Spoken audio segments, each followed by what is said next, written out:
Bonsoir mes amis. J'ai bien reçu tous les éléments que vous m'avez envoyés relatifs à la fameuse bagarre qui a eu lieu au Famous, qui est un bar-restaurant. Nous ne savons pas à qui ce restaurant appartient. Nous n'allons pas rentrer dans des cancaneries. Je viens vous laisser rapidement mon avis. Ceux qui sont là, essayez de partager le direct. Taguer followers. Je ne sais pas comment vous avez l'habitude de faire, mais connectez-vous rapidement. Nous allons essayer un peu d'échanger sur l'actualité. Je vais vous laisser mon avis sur les derniers événements. Je vous ai dit que j'avais pris une activité professionnelle qui ne me permet pas d'être réactive, de répondre aussitôt que vous me sollicitez. Donc les amis, partagez le direct. Jeanne Moulin, bonjour. Brice Ateba, bonjour. Bonjour à tout le monde. Partagez le direct. Mais vous savez, moi, je suis pas tenue par le nombre. Donc je commence à parler parce qu'après, quand les gens nous réécoutent, ils n'ont pas besoin de savoir que nous avons attendu que le public se constitue. Donc, je vais laisser mon avis, je vais échanger avec vous. Malheureusement, je ne pourrai plus prendre les gens dans mes directs. Je ne prendrai plus les interventions des personnes dans les directs. Pourquoi? Parce que parfois, le niveau des intervenants n'est pas calibré à notre page, ou du moins, la pertinence de ce qu'ils veulent dire ne contribue pas à l'édification des personnes que nous voulons conduire ici sur cette page. Et le plus difficile est que la qualité de notre son est fortement perturbée dès lors que nous avons admis les gens dans notre direct. Donc, ce que nous allons faire, malheureusement, c'est pas de la dictature. Déjà que je vous prive de mon visage, et il faudrait pas que vous vous sentiez frustrés. Simplement que nous tenons à ce que le message que nous envoyons au monde soit un message très clair, un message pertinent. Nous avons dit que nous sommes des citoyens actifs. Nous voulons exercer notre citoyenneté avec beaucoup plus de pertinence. Donc, vous allez peut-être me permettre, ou alors vous allez m'excuser de ne pas pouvoir me solliciter les interventions des uns et des autres parce que malheureusement, lorsque vous venez sur ma page, il faudrait que le niveau soit un peu le même. C'est vrai qu'il y a tout public sur ma page, mais les gens viennent sur ma page pour s'élever, pour apprendre, pas pour... ce n'est pas de la condescendance intellectuelle, les amis, c'est simplement que notre page est une page didactique, une page citoyenne, une page engagée, et on n'aime pas trop la distraction ici. C'est vrai que de temps en temps, on fait le japap, mais il n'empêche que lorsqu'il est question de parler des problèmes de notre pays, des problèmes sérieux de notre pays, nous n'avons pas de place pour la distraction. Donc, les amis, merci d'être là. Je disais que nous allons commencer notre direct là où nous l'avons laissé. Parce que nous avons malheureusement supprimé le direct que nous avons fait vendredi soir parce que la qualité du son n'était pas bien et que les interventions n'étaient pas à la hauteur de ce qu'on se serait attendu sur cette page-ci. Donc, c'est la raison pour laquelle nous allons refaire un direct. Vous allez souffrir simplement d'écouter. Alors, les amis, après le direct que nous avons laissé sur l'affaire Bapou, vous avez perçu que j'avais suggéré aux autorités judiciaires de notre pays de laisser tomber cette affaire. Et dans le direct du vendredi, je vous expliquais qu'il ne s'agissait pas d'une décision arbitraire parce que nous avons motivé les raisons pour lesquelles nous, en tant que des personnes qui avons étudié le droit, sur le plan du droit, nous avons évoqué les raisons pour lesquelles nous pensions que le juge du tribunal, le juge d'instruction devait clôturer cette affaire ou du moins devait prendre des mesures pour ne pas priver des hauts fonctionnaires de l'État du Cameroun dans une affaire que nous avons estimée être scabreuse.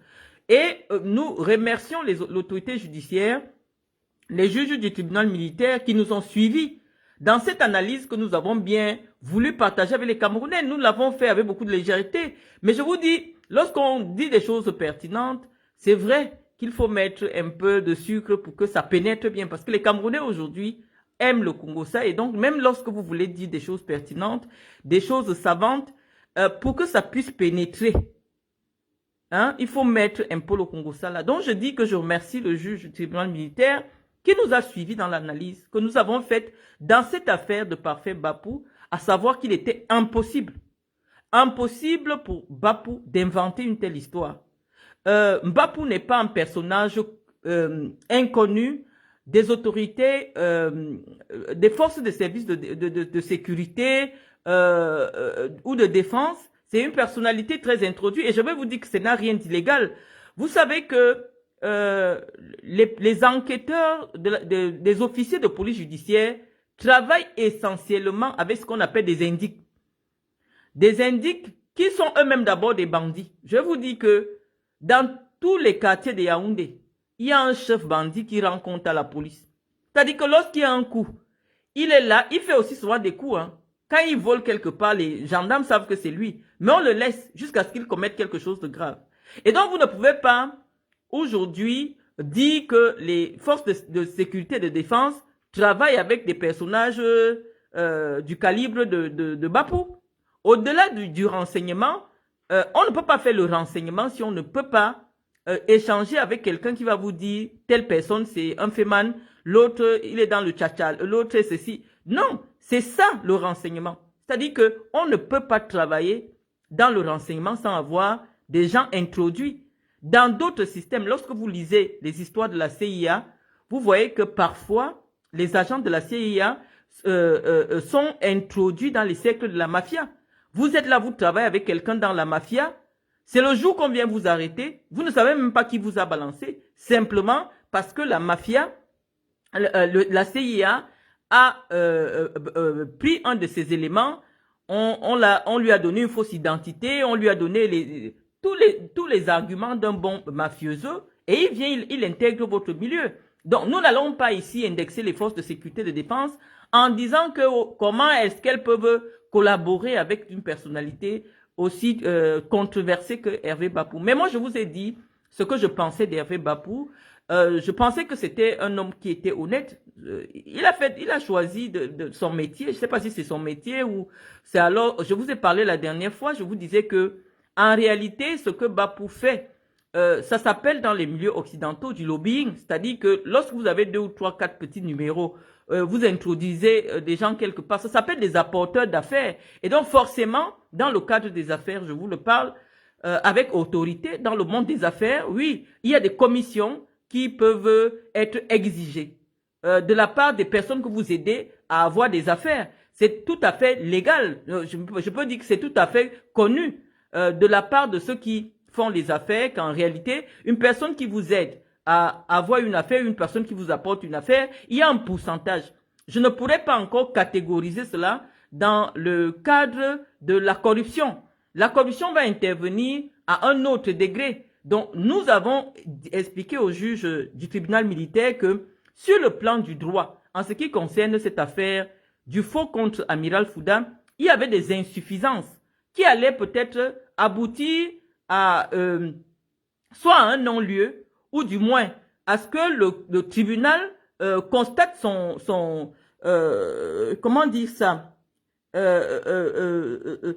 qu'il n'est pas compétent pour connaître cette affaire. Parce que on ne peut pas poursuivre des gens en escroquerie devant un tribunal militaire. Il y avait des gens, malheureusement, qui n'avaient rien à voir avec une affaire militaire, qui se sont retrouvés dans le même dossier, en complicité d'escroquerie et qui étaient placés en détention provisoire par le juge du tribunal militaire. Donc, à un moment donné, même si l'affaire allait devant, on allait dire au juge militaire, tu n'es pas compétent pour connaître une affaire d'escroquerie simple. Hein? Tu n'es pas compétent. Maintenant, je ne vais pas expliquer à mes amis, je vais peut-être prendre le temps pour vous expliquer ce que c'est que la compétence en matière judiciaire ou juridique. Hein, je vais vous faire un petit coup de droit parce que il y a des gens qui nous ont demandé que qu'est-ce que nous pouvons... Attendez, je prends la multiprise. Qu'est-ce que nous pouvons bien enseigner à la jeunesse? Je pense que ceux qui viennent nous écouter ici, leçon pour la pertinence intellectuelle de ce que nous disons. Et la catégorie socio-professionnelle qui nous écoute, c'est généralement des gens qui ont un niveau très élevé. D'où toute la jalousie que nous subissons sur les réseaux sociaux. Et donc, nous disons que nous allons un peu vous édifier en ce qui concerne les compétences des tribunaux. Compétence veut dire quoi? Vous savez qu'en droit, les amis, le législateur a divisé. Le législateur, ça veut dire la personne qui fait les lois au Cameroun, notamment l'Assemblée nationale. Le législateur a divisé les tribunaux.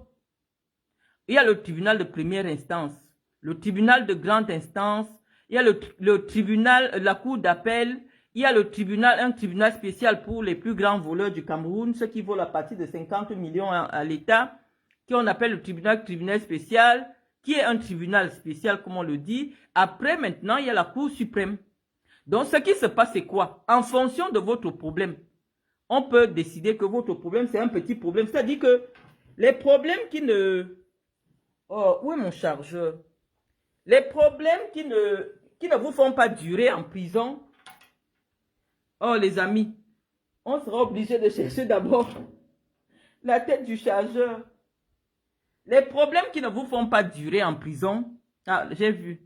Les problèmes qui ne vous font pas durer en prison, on vous envoie au tribunal de première instance. Quel est le problème qui ne vous fait pas durer en prison? Peut-être on vous a arrêté, vous n'avez pas la carte nationale d'identité. On appelle défaut de présentation de CNI. C'est pénalisé au Cameroun. Vous partez faire 3 mois ou 1 mois en prison si le juge a pitié de vous. Maintenant, il y a ce qu'on appelle escroquerie simple, c'est-à-dire ce qui m'avait amené en prison. Escroquerie simple, ça veut dire quoi? Ça veut dire qu'au moment où tu avais escroqué quelqu'un, tu n'as pas fabriqué un document, tu n'as pas fabriqué un faux document, tu n'as pas... non, tu n'as pas menacé la personne. C'est ça qu'on appelle escroquerie simple. On t'amène au tribunal de première instance. Parce que là-bas, c'est une petite escroquerie. Tu as seulement menti à quelqu'un. Donc, c'est supposé que tu as menti à quelqu'un que je peux te faire comme ça. La personne t'a donné l'argent simplement. Donc, escroquerie simple, ça passe en première instance parce que vraiment, si le juge est sévère, il va peut-être vous donner 18 mois. Mais lorsque le juge est clément, oui, c'est des petits trucs de 6 mois, tu sors de prison. Maintenant, il y a ce qu'on appelle les bagarres. Les gens qui bagarrent souvent dans les marchés là. Ça arrive là-bas, oui. Les vols simples, c'est-à-dire que tu as arraché, tu as volé sans avoir une arme. Tu as volé sans taper quelqu'un. Voilà, tu passes là-bas. Donc, il y a en fonction de l'infraction que vous avez commise, la justice indique un tribunal où on doit te juger. Maintenant, les affaires qui partent au tribunal militaire, généralement, c'est des affaires qui, si tu pars braquer, et pendant votre braquage, quelqu'un a utilisé une arme à feu. C'est-à-dire qu'une arme à feu au Cameroun, on a dit que ce n'est que les militaires qui doivent avoir les armes à feu. Les gens en tenue. Toi, un civil, tu te retrouves sans autorisation de port d'armes avec une arme à feu. La loi camerounaise dit que ce n'est pas un tribunal civil qui doit te juger. Le tribunal civil veut dire que le tribunal où les magistrats sont des civils. Ce n'est pas... Parce qu'au tribunal militaire, c'est vrai qu'il y a certains juges civils là-bas, les magistrats civils qui sont là-bas. Mais tous les magistrats qui sont là-bas sont d'abord des hommes en tenue. Et on dit que quand tu pars braquer quelque part, tu as le fusil. Si tu pars braquer, tu as la machette, tu passes au tribunal de grande instance. Mais si tu pars braquer et tu te retrouves dans le braquage avec l'arme à feu, ou alors tu portes des tenues militaires, tu te fais passer pour un militaire, tu entres chez les gens, tu passes au tribunal militaire. Et donc je vous explique que dans cette affaire de Hervé Bapou, il y avait, on ne comprenait pas trop la corrélation. On dit que oui, celui qui a porté plainte, c'est un militaire. Mais sur le plan de la compétence matérielle aussi, ou la compétence matérielle, on dit que oui, c'est vrai que celui qui porte plainte, c'est un militaire. Il porte plainte à un civil. Non, en matière de compétence, c'est d'abord le juge civil qui va connaître l'affaire. C'est vrai que l'autre est militaire, mais il part d'abord au tribunal militaire. Pourquoi? On dit qu'on a trouvé une arme à feu sur Bapou. Et oui, Bapou, lui, on a trouvé une arme à feu sur lui. Son affaire doit partir au tribunal militaire. C'est le tribunal militaire qui va juger son affaire. Parce qu'on a d'abord trouvé une arme à feu sur lui et il n'a pas présenté une autorisation de port d'armes. Parce que le port des armes à feu au Cameroun est réglementé par la loi. Oui, Bapou, lui. Parce que ce n'est pas parce que l'affaire est finie. Lui, il doit expliquer pourquoi il se retrouve dans un pays comme le Cameroun où le port des armes est réglementé avec une arme sans autorisation. Maintenant, les fonctionnaires qu'on a arrêtés, eux, ils partaient faire quoi dans le dossier de Bapou? On dit que ce sont les personnes avec qui il a escroqué. On dit, il a escroqué qui? Ce n'est pas la personne qu'on a escroqué qui a porté plainte. Pourquoi? Parce que pourquoi on inculpe quelqu'un en complicité d'escroquerie? Parce qu'il fallait d'abord que je vous explique. Et maintenant, nous allons faire le débat politique. Et même après, si vous voulez, on va faire le diapac. Mais il est question aujourd'hui d'édifier. Ce n'est pas tout le monde qui a étudié le droit, malheureusement. Il y a même des gens qui ont étudié le droit, mais qui ne le comprennent pas très bien. Pourquoi le juge? Parce que je vois les blogueurs, certains blogueurs commencent à dire non, c'est parce que Chantal Biya a trop les bras longs. Non, sur le plan du droit, il y avait un problème. Vous savez que je ne suis pas une fervente supportrice de Chantal Biya. Mais il y avait un problème sur le plan du droit et le juge a estimé que si ça va devant, il va avoir des problèmes. Pas qu'il va avoir des problèmes, ça ne fait pas toujours plaisir lorsque l'État est condamné d'avoir amené quelqu'un injustement en prison. Donc nous allons d'abord vous expliquer, démonter des arguments fallacieux qui sont propagés par les blogueurs, je ne sais pas pro quoi, je ne sais pas trop quoi, parce que aujourd'hui, je ne peux pas dire que tel blogueur soutient le régime ou ne soutient pas le régime. On ne sait pas à quoi il joue, c'est des commerçants de l'information. Et je vous l'ai toujours dit. Mais il est question aujourd'hui d'édifier le public intellectuel, parce que ce n'est pas tous les intellectuels qui ont étudié le droit. Le public intellectuel qui est sur notre page, sur les raisons qui peuvent motiver un juge, un magistrat, qui a un dossier devant lui, de dire que finalement je me dessaisis de l'affaire. Donc c'est pour cela qu'avant de venir analyser sur le plan politique, et venir analyser les nouveaux éléments que nous avons, nous éclairons d'abord l'opinion sur notre position, parce que nous n'avons pas eu accès au dossier, mais notre lecture qui peut être éclairée au vu des rudiments intellectuels que nous avons, nous partageons avec le grand public. Nous disons que dans le dossier de Bapou, il y avait ce qu'on appelle les infractions connexes en droit. C'est-à-dire qu'il y a d'abord un problème principal. Maintenant, il y a des petites infractions qui se sont collées là-dedans. C'est-à-dire que les enfants des problèmes se sont collés sur le problème. Parce que le problème principal, c'était que l'amiral dit qu'on usurpe son identité. Il y a des gens qui mentent avec son nom, qu'ils le connaissent. Maintenant, ces gens-là, parce qu'ils partent mentir avec son nom, ils ont escroqué l'argent aux gens. Donc, le contre-amiral, conseiller du chef de l'État du Cameroun, dit qu'il a eu l'information que Bapou marche avec son nom pour escroquer les gens. Donc, sur ce plan-là, parce qu'on vous a dit que la justice, c'est l'épreuve, on allait demander à l'amiral, parce que quand tu portes plainte contre quelqu'un, c'est que tu vas te présenter au tribunal pour témoigner.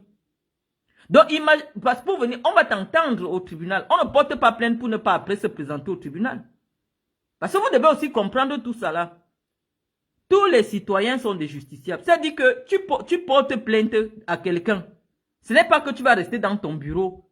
Et non, on va t'interroger. Parce qu'il est question qui est la manifestation de la vérité. On allait demander s'il y avait ce procès. D'abord, le grand conseiller de Paul Biya, un général, il devait venir se placer à la barre avec Bapou. Il devait venir à la barre. Et on allait lui demander que, mon général, vous avez su comment que Bapou, est-ce que vous connaissez Bapou? Il allait dire non. Est-ce que vous avez déjà entendu parler de Bapou quelque part? Il allait dire non. On allait lui demander, l'avocat de Bapou allait lui demander que, comment avez-vous été informé que Bapou utilise votre nom pour escroquer les gens, puisque devant nous là, on n'a aucune plainte pour escroquerie. Parce que c'est la plainte pour escroquerie qui devait déclencher la plainte du contre-amiral.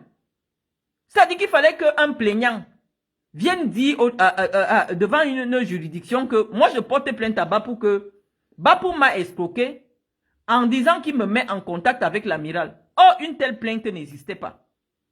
Donc, on allait demander au contre-amiral comment est-ce que vous avez été informé. Comment vous avez su? Un citoyen est chez lui. Il n'y a pas une plainte. Il n'y a pas quelqu'un qui se plaint qu'on m'a escroqué avec le nom de l'amiral. Comment vous avez su que ce Bapou-ci, ce Bapou prend de l'argent auprès des gens avec votre nom? Je vous ai dit, les amis, la justice, c'est la preuve. Hein. Ce n'est pas parce que tu portes plainte à quelqu'un que forcément tu as raison. Parce que parfois, vraiment, il faut éviter les bavures judiciaires.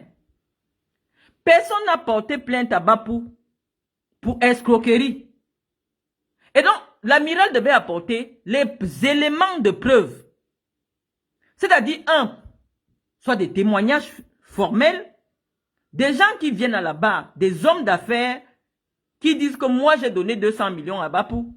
J'ai donné 300 millions à Bapou parce qu'il m'a promis de me faire rencontrer l'amiral. Mais ce type de témoins-là, l'amiral allait les trouver où? Le contre-amiral. Il ne sait même pas si c'est amiral. Mais nous, on a eu l'habitude depuis de l'appeler l'amiral. Donc, vous allez seulement souffrir. Donc, l'amiral, c'est qui va m'excuser. Mais j'ai seulement dit l'amiral parce qu'on a toujours été habitué à l'appeler l'amiral. Donc, je suis en train de dire que le contre-amiral Fouda allait prendre les témoins. Ou alors, il allait prendre les documents où? Pour dire que c'est avec ce document-ci, c'est avec cette carte de visite-ci, c'est avec ceci. Est-ce qu'on a trouvé les cartes de visite du contre-amiral sur Bapou? Non. Est-ce qu'on a eu quelqu'un qui est venu témoigner dans le cadre de l'enquête en disant que oui, effectivement, moi, il m'a pris de l'argent, en disant qu'il va me présenter? Non. Donc, le contre-amiral ne devait pas avoir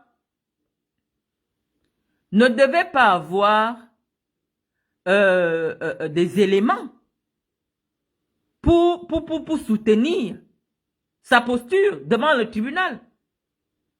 Et il allait perdre le procès. Et qui dit perdre le procès, pour le conseiller spécial du président de la République, c'est perdre la face. C'est perdre la face.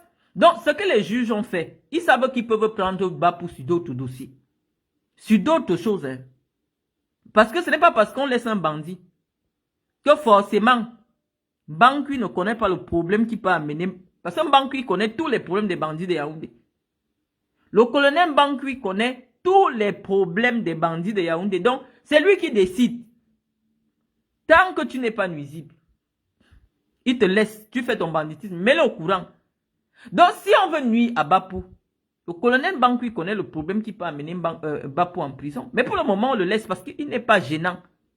Bapou, dans l'espace médiatique de Facebook, c'est le fervent soutien de Paul Biya. Il n'y a pas quelqu'un vraiment de tous ceux qui essaient de montrer la face publiquement. Parce que les gens, il y a des gens qui mangent. Mais pour venir soutenir l'imposture politique au Cameroun, il n'y a personne. C'est les Bapou comme ça. Oui, parce qu'eux aussi mangent un peu derrière. Qui soutiennent le président de la République dans l'espace public. Donc en même temps, c'est un bandit qui aide le système. Donc pour le moment, colonel Bankui le laisse. Mais dans le cadre de l'affaire du contre-amiral Fouda, ce n'était pas possible. La question juridique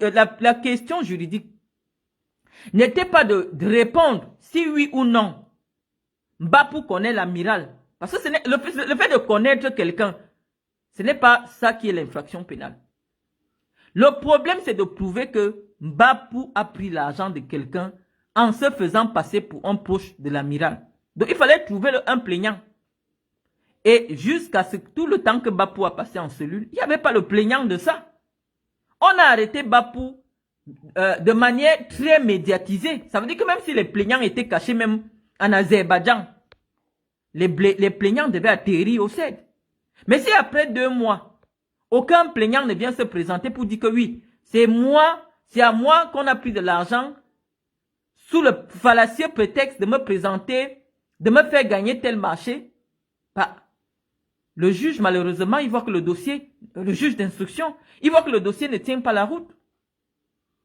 il n'y a pas les éléments qui peuvent concourir à la condamnation de ce groupe de personnes qu'on a arrêtées. Parce que je peux te prendre l'argent si tu ne portes pas plainte.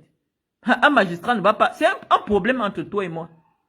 Le magistrat ne va pas venir s'infiltrer dans des relations entre des personnes alors que personne ne se plaint.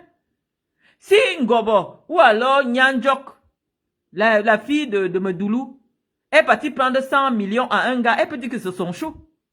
Est-ce que le juge ou le magistrat a le droit de dire que non, un gars n'a pas le droit de donner 100 millions à une fille avec qui il sort? Tant que dans la relation, personne ne se sent lésé. Le magistrat peut peut-être ouvrir des enquêtes dans un autre sens. Mais toutes les personnes qu'on a arrêtées n'ont la signature sur rien pour qu'il y ait des enquêtes. Peut-être dans le sens de la corruption. Nyanjok ne signe rien. Ne signe rien. Ngobo ne signe rien. Toutes les personnes, les Ekassi, tout le monde qui voulait partir en prison, là, eux, ils n'ont aucune signature pour qu'on dise que non, ces personnes n'ont plus de l'argent pour signer, pour octroyer des faveurs, indûment des faveurs aux gens. Donc, l'enquête devait tenir sur la base de quoi, les amis? Vous pouvez écrire, hein. Vous pouvez écrire. C'est vrai que je vous ai expliqué tantôt que la qualité de notre son était perturbée lorsque vous interveniez de manière vocale. Mais ça n'empêche que il n'empêche que vous puissiez laisser quelque chose. Mais nous disons que sur le plan du droit, ça ne tenait pas la route. Une telle démarche, ça ne tenait pas la route. Hein? Nous qui sommes habitués des tribunaux, on finit de monter un dossier. Quand nous on arrive là-bas, on démonte tout ça et on dit que non coupable. Mais entre-temps, on a déjà sali ton nom. On a déjà sali ton nom que wow, escroquerie. Tu as escroqué qui? Est-ce que c'est parce que quelqu'un dit que on m'a dit, est-ce que le on m'a dit que c'est un argument juridique? Est-ce que c'est une pièce à conviction? On m'a dit, le Congo, ça a dit que non. C'est de la diffamation. Donc, nous savons que le colonel Bankui, le jour qu'il va vouloir arrêter, Bapou, il va l'arrêter. Mais pour le problème de l'amiral, non, ça ne tenait pas, juridiquement, ça ne tenait pas la route. Donc, oui, effectivement, nous avons attiré l'attention des autorités judiciaires sur une injustice qui était en train de se préparer contre un fervent soutien de Paul Biya. Contre un membre de la famille présidentielle, nous avons attiré l'attention. Parce que, quelles que soient nos convictions politiques, nous avons dit que nous ne sommes plus les soutiens de Paul Biya. Mais nous disons que nous allons lutter contre l'injustice au Cameroun. D'où qu'elle vienne. On ne peut pas venir enlever des citoyens. Les enfermer gratuitement, alors que c'est une affaire qui ne tient pas la route. Ça ne tient pas la route. Et donc oui, la loi elle est claire, la procédure pénale. Le juge peut à tout moment dire qu'il arrête les poursuites. Parce que ça n'a pas, sur le plan du droit, ça ne tient pas. Pour qu'il y ait escroquerie, il faut qu'il y ait quelqu'un qui se plaigne qu'on m'a escroqué. On ne peut pas inculper des gens en complicité d'escroquerie alors qu'il n'y a pas le plaignant de l'escroquerie. On ne peut pas inculper quelqu'un en usurpation d'identité, en atteinte à la sûreté de l'État, alors qu'il n'y a pas des éléments. On ne l'a pas trouvé en train de casser. On ne l'a pas trouvé en train de monter un coup d'État. On a trouvé Mbapou sur son fauteuil, dans sa maison. On n'a pas trouvé... Bon, après nous allons analyser. Parce que je vous ai dit que sur le plan du droit, malheureusement, ce n'est pas parce que vous écoutez le voice que forcément, un voice est une preuve tangible, irréfutable. Donc, nous avons expliqué, sans pour autant dire, on se dit peut-être que, on a lu ce que les blogueurs ont dit, oh, Chantal Biya a sorti les talons sur l'amiral. Non, ce n'est pas parce que vous portez plainte que forcément vous connaissez le droit. Lorsque vous déposez votre plainte, c'est pour que ceux qui connaissent le droit connaissent cette affaire, c'est-à-dire donnent un avis avisé et éclairé sur votre plainte. Et ceux qui connaissent le droit, qui sont là pour juger, on dit que dans l'affaire ici, il n'y a pas matière. C'est la compétence matérielle. Il n'y a pas matière à poursuivre. Donc le juge dit que je me retire, sortez. Ce n'est pas qu'il y a eu trafic d'influence. Je vois des gens qui vont déjà dans tous les sens. Oh voilà les Bibou Nouissak, qu'on les a arrêtés depuis 7 ans, on les a condamnés à 7 ans. Les gens, oui, je vous dis que je suis la première à lutter contre les injustices. Parce que moi-même, j'ai été victime d'une injustice. Mais dans le cadre de l'affaire État du Cameroun, contre professeur Fogué, Bipou Nissak et tous les gars du MSC qui sont partis, les amis, avant de continuer, arrêtons-nous un peu un moment. Parce qu'on a dit qu'on va expliquer tous les problèmes de droit qui ont des incidences politiques.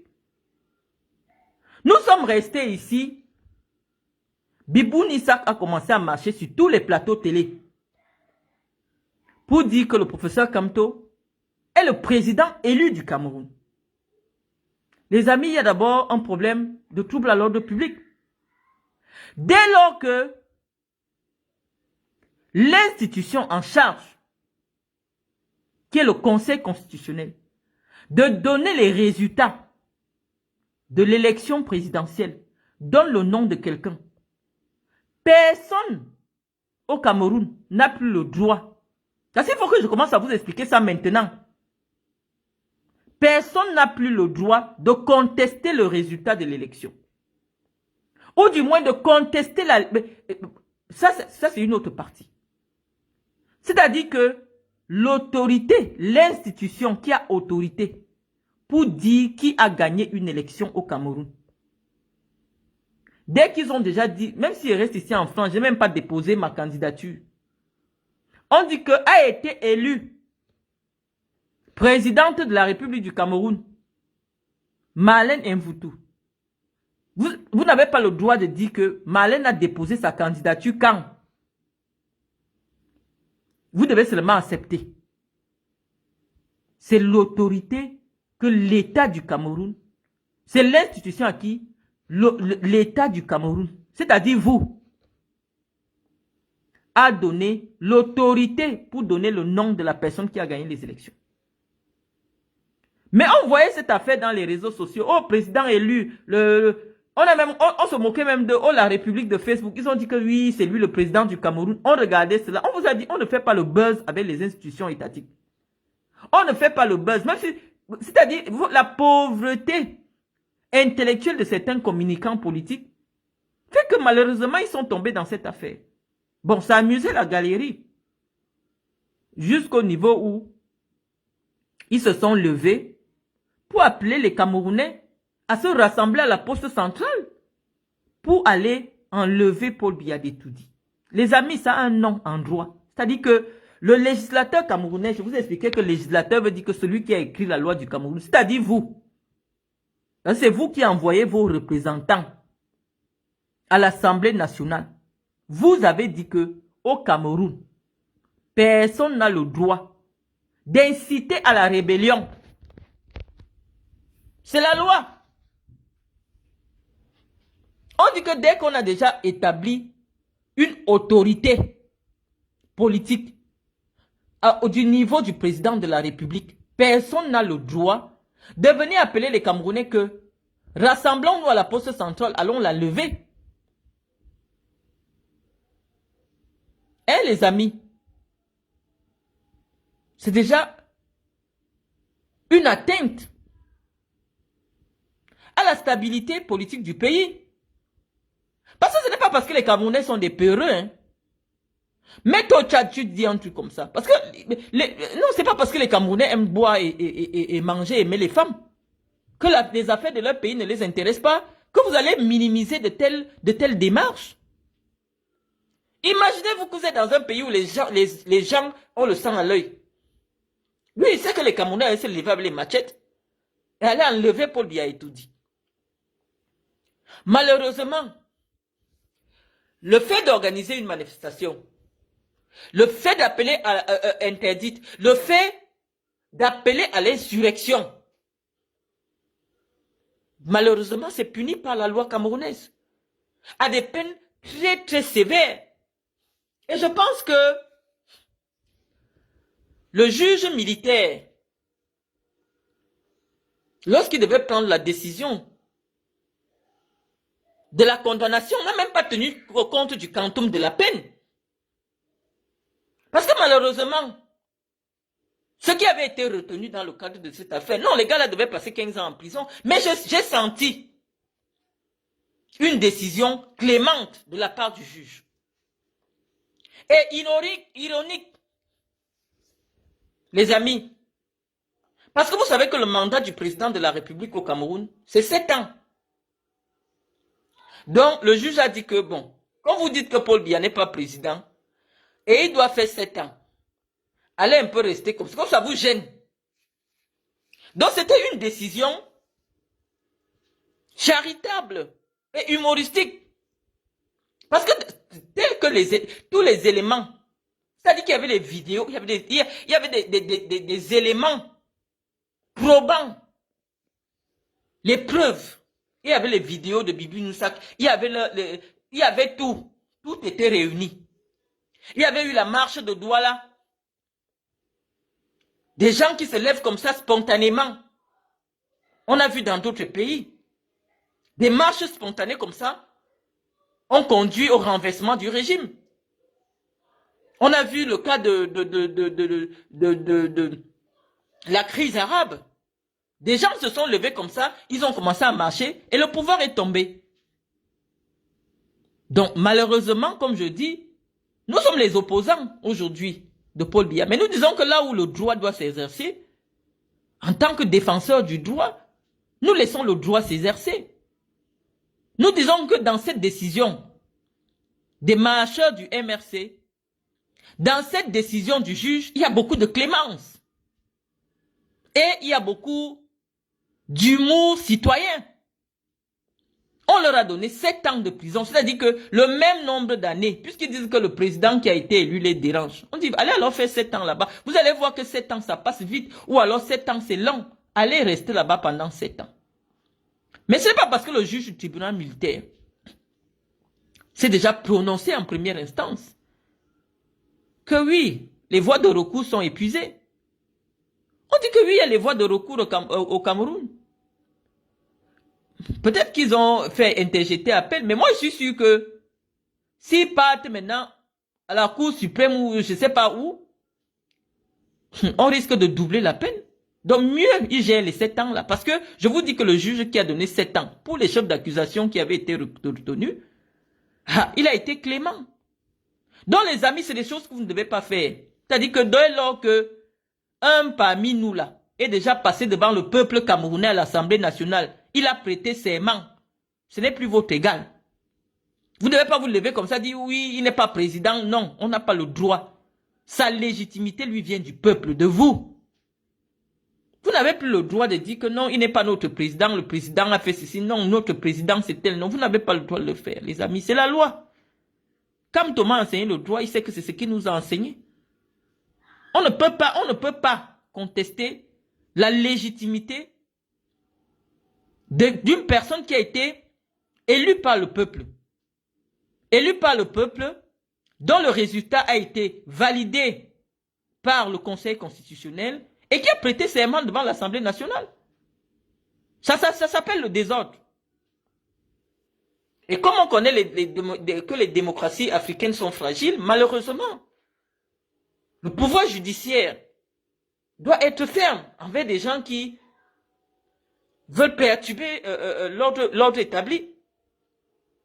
Donc oui, les amis, malheureusement, sur cette affaire, je vous dis, le juge camerounais a été clément. Et vous voyez que, je ne sais pas à quel moment ils ont été arrêtés. Bientôt, vous allez les voir dehors. 7 ans, c'est rien du tout. Lorsque nous étions en 2018, en train de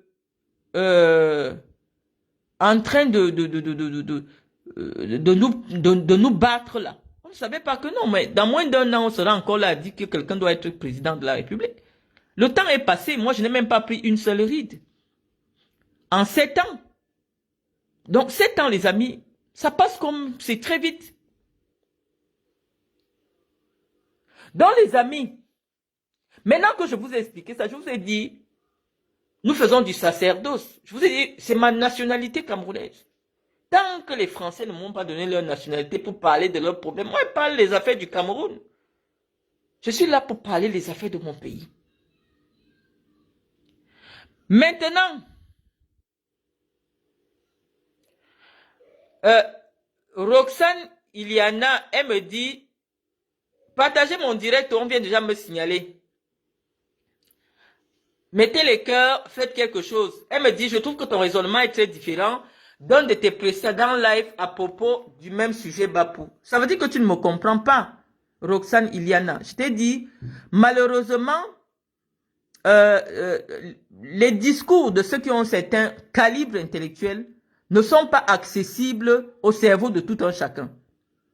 Si tu étais juriste et tu avais écouté mon précédent live, j'avais demandé à ce que Bapou soit libéré. On a dit qu'on a une longue conversation. Vous avez vu, j'ai commencé le live tôt parce que nous allons utiliser le temps que nous permet Facebook pour laisser notre message. Et donc, nous allons dire, pour conclure cette affaire, pas pour conclure, cette première partie qui était celle où le droit est intervenu. C'est la partie où le droit est intervenu pour vouloir connaître d'une affaire politique ou politicienne. Nous avons dit que le droit, la justice, malheureusement, ne pouvait pas s'exercer dans ce cas précis de manière équitable. Parce que malheureusement, des innocents devaient être en prison, comme le docteur Ngobo, qui n'ont rien fait, qui a voulu aider même l'État en signalant, parce qu'on a le droit de faire des dénonciations. Elle s'est retrouvée derrière les barreaux injustement. Donc il fallait que... Oui, ça ne veut pas dire que dans 6 mois, on ne va pas les arrêter. Hein. Mais pour un dossier qui sera mieux ficelé. Et peut-être en ce moment-là, le plaignant ne sera pas l'amiral. Le plaignant sera l'État du Cameroun. C'est ça que vous ne savez pas. C'est pas parce que c'est toi qui as porté plainte la première fois. Peut-être la prochaine fois, ce sera l'amiral lui-même qui sera arrêté. Ça dépend. Parce que ce n'est pas parce qu'un dossier a été mal ficelé. Oui, à tout moment, quand le juge se rend compte que l'enquête a été mal menée, mal ficelée, et que ça ne peut pas conduire à la manifestation de la vérité ou alors à une condamnation, le juge d'instruction se dessaisit de l'affaire. Mais il n'empêche que sur les infractions, sur les autres infractions, ou alors des informations qu'on a pu tirer de cette scabreuse affaire, qu'il n'y ait pas de nouveaux procès ou alors de nouvelles enquêtes et de nouvelles arrestations. Personne n'a dit qu'en ce moment-ci, c'est sûr que Bapou ne va pas être arrêté une deuxième fois. Ou alors l'amiral ne sera pas arrêté parce que on veut savoir comment l'amiral a été au courant de Bapou. Oui. Nos compatriotes aussi de la diaspora comme nous. J'aimerais... Ton raisonnement est très clair et même très cohérent. Voilà des gens des facultés de droit qui disent que je suis très cohérent. Oui, les amis, les gens doivent savoir que quand on parle déjà du droit, il n'y a plus les émotions. On parle du droit. Et donc, j'étais en train de dire que maintenant, nous allons mettre les émotions. Parce que lorsqu'on parle de la politique, on met maintenant les émotions. La politique, c'est les émotions. C'est-à-dire en fonction de ta sensibilité. Moi, j'ai dit que je ne soutiens plus Paul Biya. Pour une seule raison, je trouve que il n'est plus en capacité, ce n'est plus lui qui gère le pays. Il n'est plus en capacité de gérer le Cameroun. C'est pour ça que je lui ai retiré mon soutien. Je dis que si Paul Biya avait été un homme qui aimait les Camerounais, oui, docteur, je ne vais pas citer votre nom maintenant. Vous êtes venu dans mon inbox me dire que ce n'est pas normal que je le dise. Je vous ai dit que c'est mon avis. Docteur, je vous ai dit que c'était mon avis. Je dis que si Paul Biya avait aimé les Camerounais, il devait préparer sa succession lorsqu'il avait encore tous les moyens de le faire. Parce que malheureusement, Paul Biya, son attitude aujourd'hui est une attitude d'un homme irresponsable, je le dis. C'est mon oncle, je le dis. Mon oncle est un homme irresponsable parce qu'il n'a pas... L'avenir des Camerounais ne l'intéresse pas. L'avenir des Camerounais n'intéresse pas Paul Biya. Aucun homme, laissons même qu'il a en charge l'État du Cameroun. Quand Dieu vous permet déjà de voir 80 ans et vous avez des enfants et vous avez des biens Et vous décidez que non, je ne fais pas de testament, je mange tous mes biens, ou alors du moins, je mange et puis la quantité qui va rester, si je meurs, qu'il reste ce bateau là-bas, je m'en fous. Les amis, nous avons tous écouté ici des chroniques familiales, des hautes personnalités. Nous restons dans le cadre privé avant d'arriver dans le cadre de l'État. Les amis, lorsque Dieu vous permet de voir vos 80 ans et que vous avez des enfants, des mères différentes, de ceci, vous avez des biens, préparez la succession. Allez voir un notaire, ce n'est pas vous attirer la mort que de dire que non. Je prépare déjà mon départ parce que c'est la loi de la vie. Et croire que la mort n'existe pas, c'est être irresponsable. Maintenant, vous venez écrire dans mon live que oh, il est mort. Attends, sa mort physique n'est pas plus importante que sa mort politique. Je vous ai dit que la mort fait partie de la vie. Qu'il meurt physiquement maintenant, mais il est mort politiquement depuis. Depuis pratiquement 7 ans, Paul Biya est mort politiquement. Pour nous, il n'existe plus. Donc si maintenant physiquement il meurt, ce n'est que l'aspect physique. Et ce n'est pas plus intéressant pour nous. Quand tu meurs, on fait qu'on creuse le trou, on te met là-dedans. Mais ce qui nous fait le plus mal, nous qui avons été des fervents biaïstes, c'est la mort du biaïsme. Oui, parce que malheureusement, les idéaux qui étaient les fondements du biaïsme, la rigueur et la moralisation, l'assainissement de la vie publique, on ne peut pas dire, à l'image des derniers événements, de tous les événements qui se passent au Cameroun, que c'est encore le biaïsme. Ou alors c'est ceux qui dirigent le Cameroun sont des biaïstes. Nous penchons sur le fait qu'il y ait un courant politique qui soit né qu'on appelle le chantalisme. Le chantalisme, je ne sais pas, le chantalisme, je pouvais m'arrêter là. Parce qu'on ne peut pas sauter quand même le nom de Biya à n'importe quoi. C'est le chantalisme qui est l'idéologie prééminente au Cameroun aujourd'hui. C'est-à-dire l'idéologie de la jouissance. Tous sont des jouisseurs. On entend des histoires fantasmagoriques. Oh, telle personne, les policiers sont allés bagarrer avec les gens du BI parce que... Non, tout le monde veut rentrer dans la distraction. Donc nous disons que le biaïsme est mort. Le biaïsme est mort depuis longtemps. Et nous, c'est cette mort-là qui nous fait le plus mal. Sa mort physique ne nous intéresse pas. Puisque nous savons que c'est une évidence. Nous savons que c'est le chemin de tout le monde. C'est le vigourisme qui existe maintenant. Merci Jimmy Solange. Jimmy Solange. Nous sommes en plein dans le vigourisme au Cameroun. L'idéologie de la jouissance. Vous voyez deux ministres qui se battent pour une affaire de chicha. On va débattre de tout cela, les amis. Nous allons donner notre avis. Un avis éclairé. Hein. Je vous ai dit que, vraiment, quand nous on dit quelque chose ici, on ne sait pas, on a l'impression que vraiment l'établissement du Cameroun est branché sur notre page. Bah, ça ne va pas nous choquer, ça nous fait pas rougir. Les amis, la mort physique de Paul Biya ne me fait pas mal. Comme la mort de l'idéologie que mes grands-parents, que mes parents ont soutenue. Même nous-mêmes, quand ça a pris nos têtes, on a dit oui, ça nous a pris. Mais on aime ça. On est sorti de prison, on a continué à soutenir. Parce que c'était le biaïsme, l'idée au-delà de l'homme. L'idée politique au-delà de l'homme. C'est cette idée que nous soutenions. Aujourd'hui, le biaïsme a disparu. Et ça nous fait mal. Donc les amis, vous venez dire que non, Bapou a partagé un voice. Moi, je ne suis pas son avocate, hein, vraiment. Dans lequel, même l'amiral dit que Chantal Biya, c'est un problème. Quand je le dis ici, est-ce que c'est parce que je voulais les papiers? Je vous ai dit que Chantal Biya gâtait le Cameroun, ça a dit que oh, Malène, vous trouvez les papiers. Maintenant, on dit que c'est l'amiral qui dit que madame dérange. C'est parce que nous, on est sorciers. On a dit non. Boulou, qui est notre ancêtre, nous a demandé de venir parler. On a dit que ce n'est pas normal. Paul Biya a épousé une jeune fille, certes.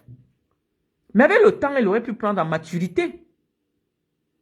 Nous nous sommes plaints du fait qu'elle banalisait l'image du président de la République.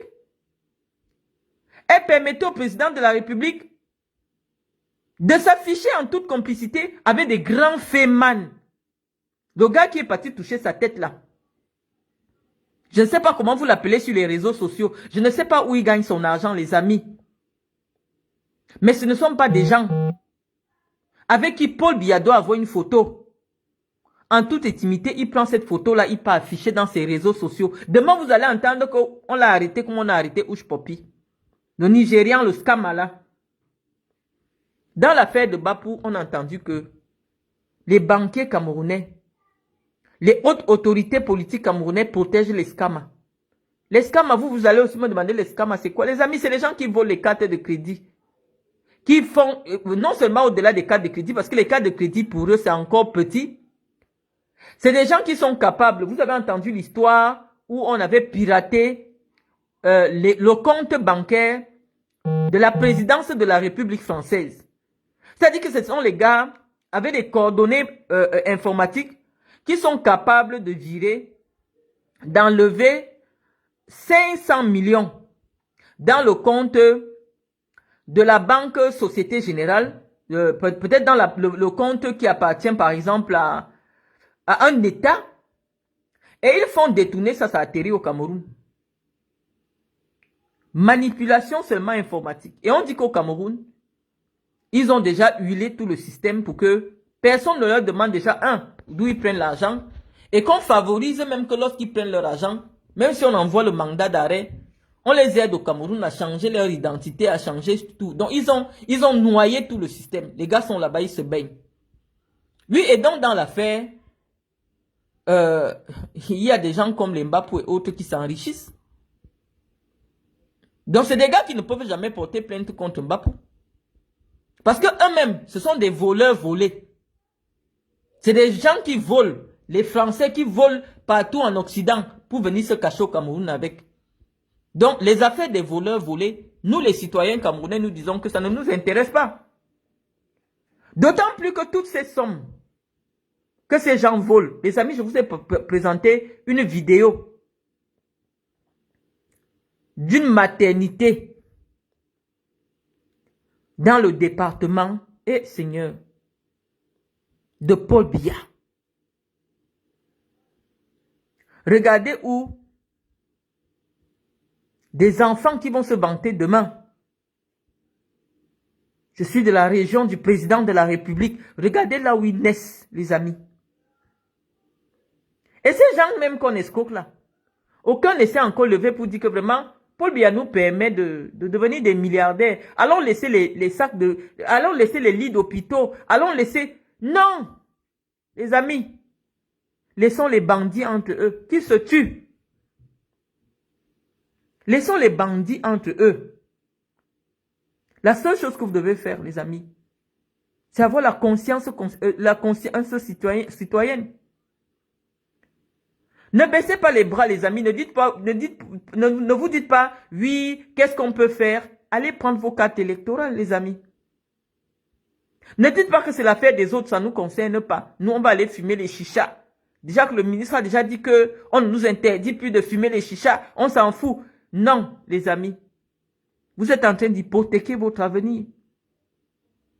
Vous êtes en train d'hypothéquer l'avenir des enfants de vos enfants. Parce qu'à l'heure actuelle, Paul Biya fait le tour du monde là. C'est pour prendre les crédits. Parce que l'État est en faillite, même payer les fonctionnaires. On vous a dit aujourd'hui que sans prévenir personne, Motazé a divisé les salaires des enseignants. On m'a envoyé la fiche de salaire d'un enseignant. Un enseignant qui enseigne vos enfants gagne 50 €. Même pas le prix d'une passe. C'est-à-dire quand une prostituée fait la pipe en France, c'est au moins 60 000.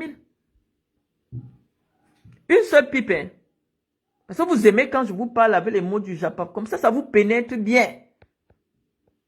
C'est-à-dire que la personne qui doit mettre le savoir, la connaissance, transmettre la dignité.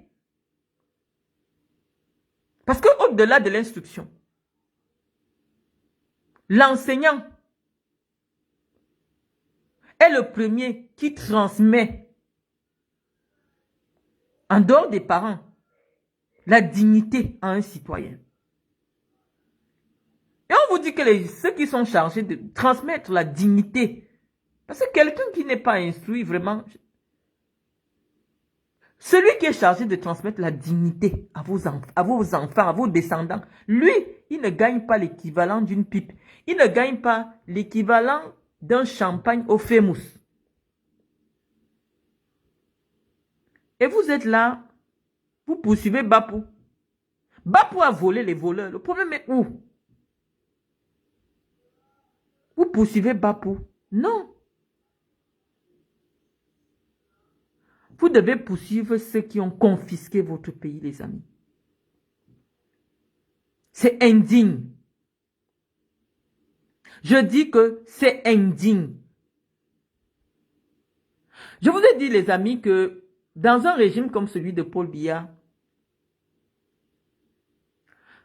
n'a pas peur que le nombre de pauvres qui ont faim se multiplie. La seule chose qui fait peur à Paul Biya, c'est les pauvres comme les pauvres qui réfléchissent. Qui est plus de pauvres instruits? Oui, parce que si les pauvres instruits étaient les plus nombreux au Cameroun, c'est que Biya ne peut même pas se lever et dire qu'il est candidat. Il va être candidat de quoi? Sous ses 42 ans, l'école camerounaise s'est dégradée. Ceux qui ont été scolarisés au temps d'Aïdjo, quelqu'un avait le BPC, tu croyais qu'il avait la licence? La plupart de vos inspecteurs pédagogiques aujourd'hui, c'est des gars qui sont entrés enseignants avec le BPC. Les amis, à l'époque d'Aïdjo, quand tu rencontrais quelqu'un qui te disait « j'ai le BPC », parce qu'à l'époque, même à l'époque, tu voyais les classes de 3e, c'était les messieurs même qui étaient à marier.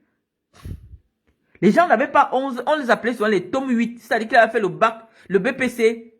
Non, être bachelier au Cameroun à l'époque, on savait que tu seras quelqu'un. Le BPC, c'était le BPC.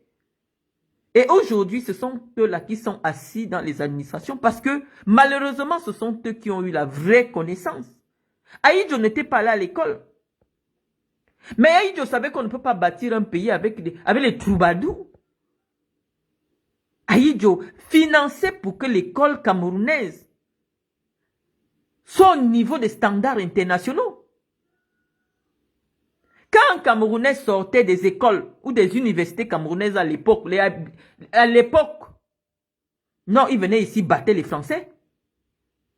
Parce que le système français, le premier système français qu'on a amené au Cameroun, non, les gars camerounais étaient calés. Mais aujourd'hui, vraiment de Dieu, non seulement on a une décrépitude des valeurs morales.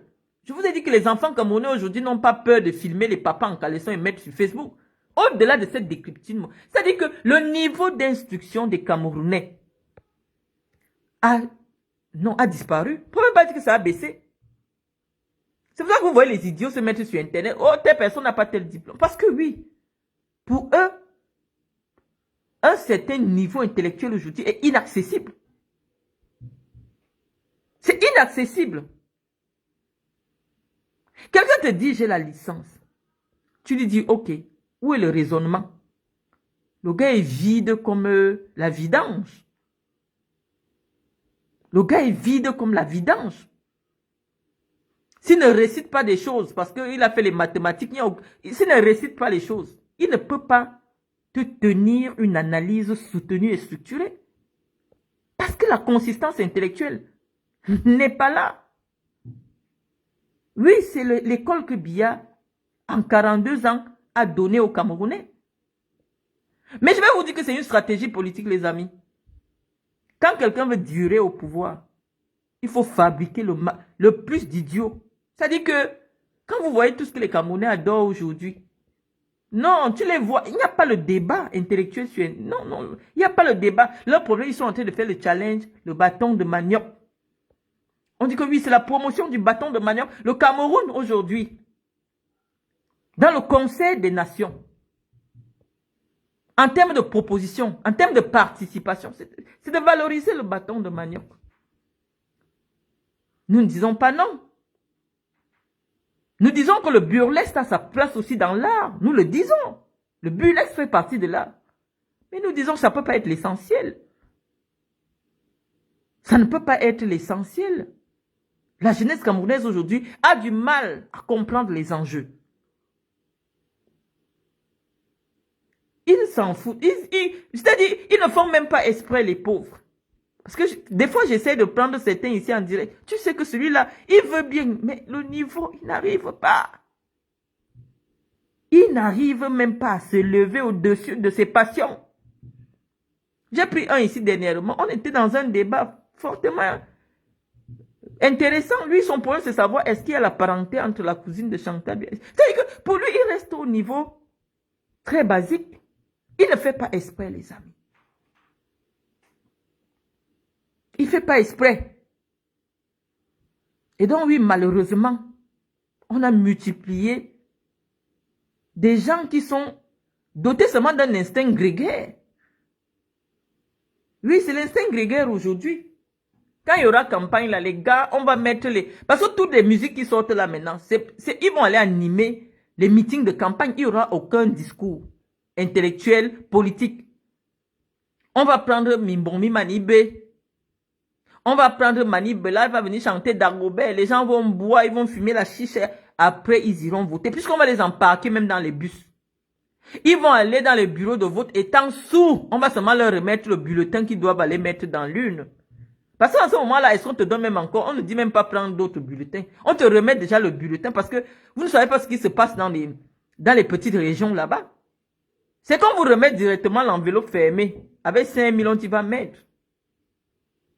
Et on va encore venir s'asseoir, là, on va se regarder sur Facebook pour faire les clashs. Les amis, vous ne pouvez pas tout remettre tout entre les mains de Dieu. À un moment donné, le monde entier regarde la jeunesse camerounaise. Le monde entier veut voir ce que les jeunes vont faire en 2025. Mes chers amis, l'Afrique va vous regarder en 2025. Pendant que vous faites le challenge là, rentre à la maison, pendant que vous faites vos histoires là, toute l'Afrique vous regarde. Vous avez perdu votre prestige. Avant, les jeunes Camerounais, lorsqu'on rencontrait des Camerounais quelque part, non. Les Camerounais étaient respectés partout en Afrique. Aujourd'hui, à peine s'ils sont même encore des hommes. À peine si un Camerounais peut encore prendre une Camerounaise à amener dans une chambre. On dit que vous, tous ça, vous êtes déjà devenus des femmes là-bas. On dit que c'est ça qui donne l'argent. Les hommes sont devenus des femmes. Pourquoi? Parce que c'est la luxure.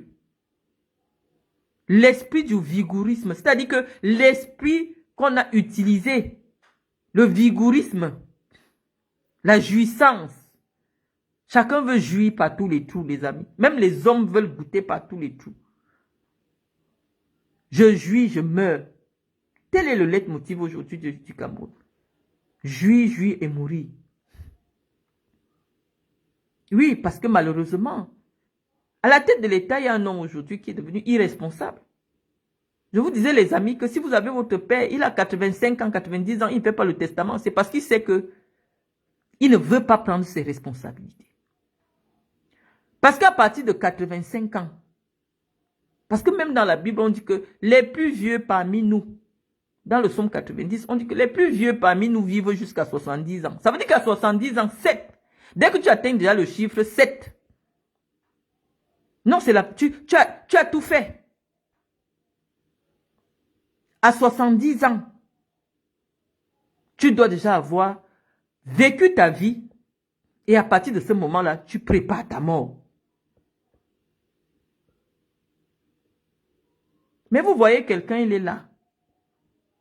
Comme s'il n'est pas là. Il a 91 ans. Et on dit qu'il est parti commander les t-shirts pour sa campagne. Quand il aura 92 ans, vous comprenez que ce n'est pas quelqu'un qui est responsable. Mais je vous ai dit que sur le plan du droit, dans les pays où on protège les vieux, à 85 ans, on met quelqu'un sous tutelle. Et je vous ai expliqué que, heureusement, que M. Franck-Emmanuel Biya a laissé toutes ses affaires aujourd'hui pour servir de tuteur à son père. Parce que malheureusement, c'est la période où un vieillard peut être victime du dol. Oui, on peut considérer qu'il y a le dol en ce qui concerne une personne majeure, mais qui a déjà, non, dont les facultés mentales sont affaiblies. Paul Biya, aujourd'hui, je vous ai dit que quand quelqu'un vieillit, la vie est un cycle. C'est un cycle. C'est un cycle. C'est-à-dire que lorsque vous atteignez déjà le 90, vous revenez comme un enfant de 10 ans. Parce que je vous ai dit que l'homme mature, ça s'arrête à 70 ans. À plus de 70 ans, tu repars maintenant dans l'enfance. C'est écrit dans la Bible. Allez lire le psaume 90. Là, on dit que les plus robustes parmi nous vivent jusqu'à 70 ans. Ça veut dire que dans la Bible, on sait que à 70 ans, tu es déjà très vieux. Tu es déjà là à la porte de la mort. Tu as atteint le chiffre 7. Donc, à l'heure actuelle, là, vous avez vu quand Chantal Biya avait demandé à Paul Biya de souffler la bougie. Elle dit, souffle. Elle lui parle comme un bébé, comme à l'école primaire. Souffle, souffle. Bravo, bravo. Comment on fait à un bébé? Donc, imaginez-vous qu'on vient lui présenter des dossiers qui nécessitent un recul. Qu'est-ce qu'on lui explique? Que le contre-amiral Fouda a acheté les joujoux. Il veut faire toto au Cameroun.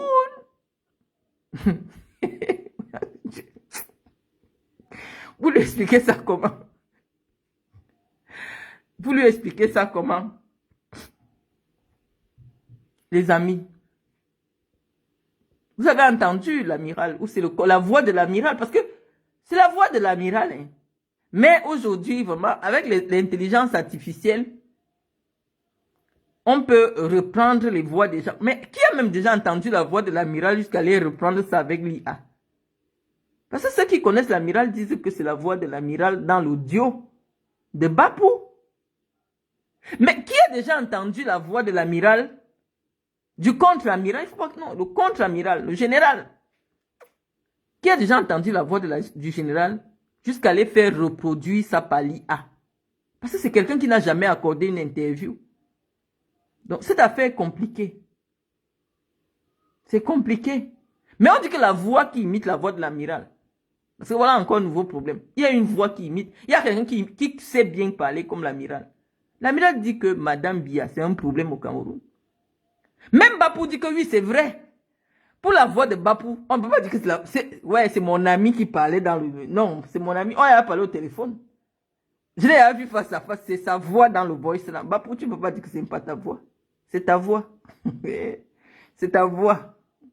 Tu es venu m'engueuler ici là. Tu as voulu me clasher que oh, Marlène a parlé de Chantal. Mais dans le voice là, vous êtes en train de dire que Chantal Biya dérange. Oui, c'est vrai que vous avez dit ça en privé, mais ça se retrouve en public, donc vous n'êtes pas différent de moi. Vous dites que Chantal Biya, au Cameroun, elle dérange. Oui, parce que il fallait qu'on crie sur elle. Je vois son attitude depuis qu'on l'a insultée ici. Elle laisse déjà le président devant. Elle respecte le protocole d'État. Parce que nous avons... Non, on a tiré ses oreilles. On a dit que les Camerounais... Elle n'est rien dans l'appareil de l'État. On ne la connaît même pas. On ne veut même pas la connaître. On la tolère encore aujourd'hui parce qu'on suppose que oui, le président est physiquement affaibli. Et ce ne serait pas bien qu'on voit une autre personne que son épouse à côté de lui. Parce qu'il peut tomber partout à tout moment. Donc avec l'épouse, ça fait un soutien glamour. Parce que nous, nous acceptons qu'elles soient encore partout. C'est-à-dire qu'une photo où il n'y a que les chefs d'État, on voit Chantal Biya. Elle est chef de quel État? Est-ce que les chefs d'État qui sont là n'ont pas d'épouse? On dit que c'est la photo des chefs d'État. Chantal Biya est là. Nous tolérons encore ça. Pourquoi? Parce que par humanisme. On dit que non. Le président est fragile. Il peut avoir envie d'un besoin pressant là. Ce serait vraiment gênant que ce soit plutôt à Macron qui dise que j'ai envie de faire pipi. Est-ce que je peux faire pipi ici? Non. Donc c'est mieux qu'il parle, je veux faire pipi, c'est sa femme qui est à côté. Donc c'est la raison pour laquelle nous supposons que vraiment c'est tolérable. Mais Chantal Biya n'a rien à voir sur une photo où il n'y a que les chefs d'État. Elle n'est pas chef d'un État. Je vous ai dit, d'après la constitution camerounaise, Chantal Biya est une citoyenne lambda. Elle n'a même aucune immunité. C'est pour ça que vous avez vu dernièrement, dès que ce qui s'est passé au Gabon, les gens ont seulement pris Sylvia Mbongo, sans même vérifier quoi que ce soit, on a seulement enfermé. Parce qu'une première dame, ça n'apparaît nulle part dans la nomenclature de l'État du Cameroun. C'est la vie privée du président. On n'a même pas besoin. C'est un président qui connaît la femme de Poutine. Donc vous voulez dire qu'il ne dort pas avec les femmes ou avec les hommes.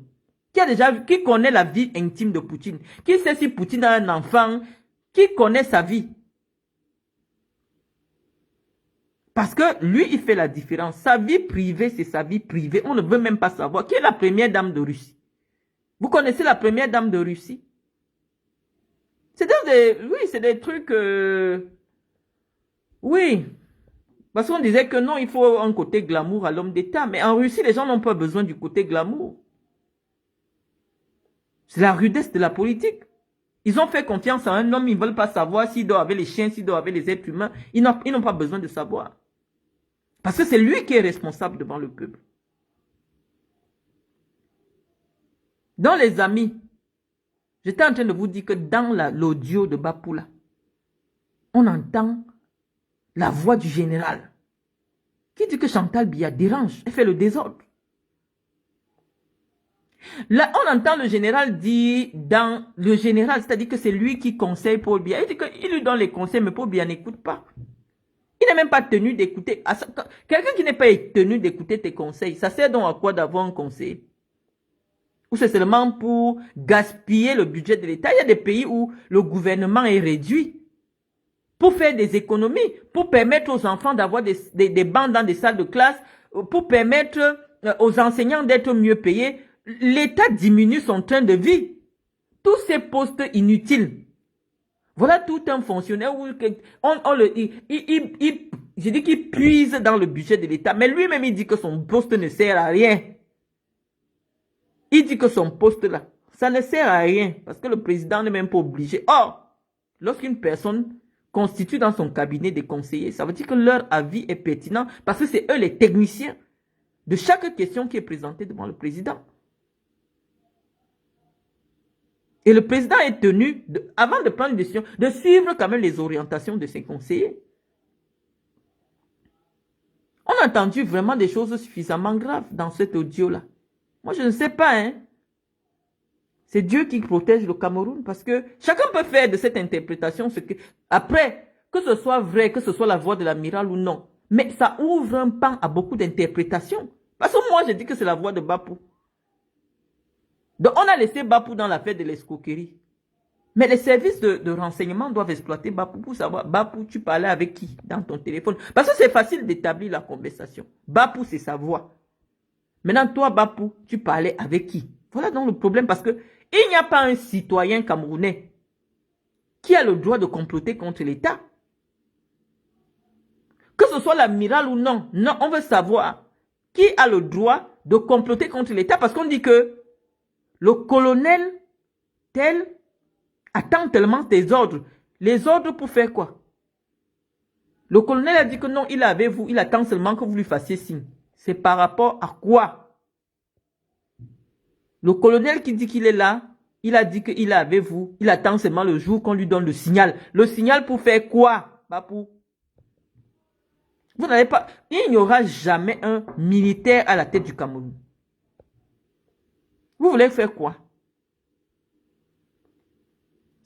On s'est battu pour la démocratie. Les Oumniobé ne sont pas morts pour rien. Hein? Puisque la personne qui parle avec Bapou fait des suggestions, oui, tu sais que on attend voir, hein, parce que tu as vu ce qui s'est passé à côté. À côté, c'est où? C'est au Gabon. Nous sommes intelligents quand même. Nous sommes quand même intelligents. Nous, on ne boit pas, on n'est pas lesbiennes. Non, nous, nos cerveaux sont intacts. Il n'y a pas les pertes blanches dedans. On réfléchit. Ce qui s'est passé à côté, c'est quoi? C'est Olingi Nguema qui s'est levé un matin, il a dit à Bongo que assois-toi ici, c'est fini. Il n'y a pas eu effusion de sang, il n'y a rien eu. Donc, lorsque la personne qui parle avec la voix de l'amiral dit, tu sais qu'on a vu, ce qui s'est passé à côté, c'est du Gabon. Parce que oui, malheureusement, c'est à l'armée que l'État du Cameroun a donné autorité à préserver les institutions. Lorsqu'on a l'impression que la personne à qui les Camerounais ont confié la mission de les diriger ne fait plus bien son travail, ou alors, non, l'armée a le droit de le mettre de côté. C'est pour ça que la voix qui ressemble à la voix de l'amiral a dit que on attend. Parce que si les Camerounais ont voté Paul Biya, mais c'est quelqu'un d'autre qui dirige le Cameroun, qui a déjà pris en otage des institutions, qui est devenu le président, alors que les Camerounais ne lui ont jamais donné le mandat. Oui, l'armée doit intervenir. L'armée doit intervenir. Parce que il y a des gens qui ont volé le pouvoir du peuple. On a confié le pouvoir à un individu. Si l'individu devient physiquement, intellectuellement absent, incompétent, la Constitution du Cameroun a prévu des dispositions, à savoir la déclaration de la vacance du pouvoir. Mais qui déclare la vacance du pouvoir? Voilà la question. Est-ce que depuis que nous ne faisons que crier que le président ne peut plus conduire le mandat, est-ce que quelqu'un a demandé au président de demander à des médecins d'évaluer, de l'évaluer sur le plan physique et intellectuel pour dire s'il est en capacité de conduire un mandat politique? Mais comme nous ne sommes pas dans une démocratie avancée, oui, malheureusement, il y a des gens qui vont, qui jouent avec ça, on s'en fout des Camerounais, et eux, ils gèrent. Et le problème, c'était que si c'était même une seule personne à qui Paul Biya a donné, quand il avait encore conscience, la signature que, pardon, l'affaire de président de la République, si c'est beaucoup de travail, j'ai pour moi, j'ai avec moi, ou j'ai pour moi. La personne à qui il a donné une partie de son pouvoir, c'est Ngongo. Mais à l'heure actuelle, avec tout ce qui se passe au Cameroun, même Ngongo ne voit plus le carreau.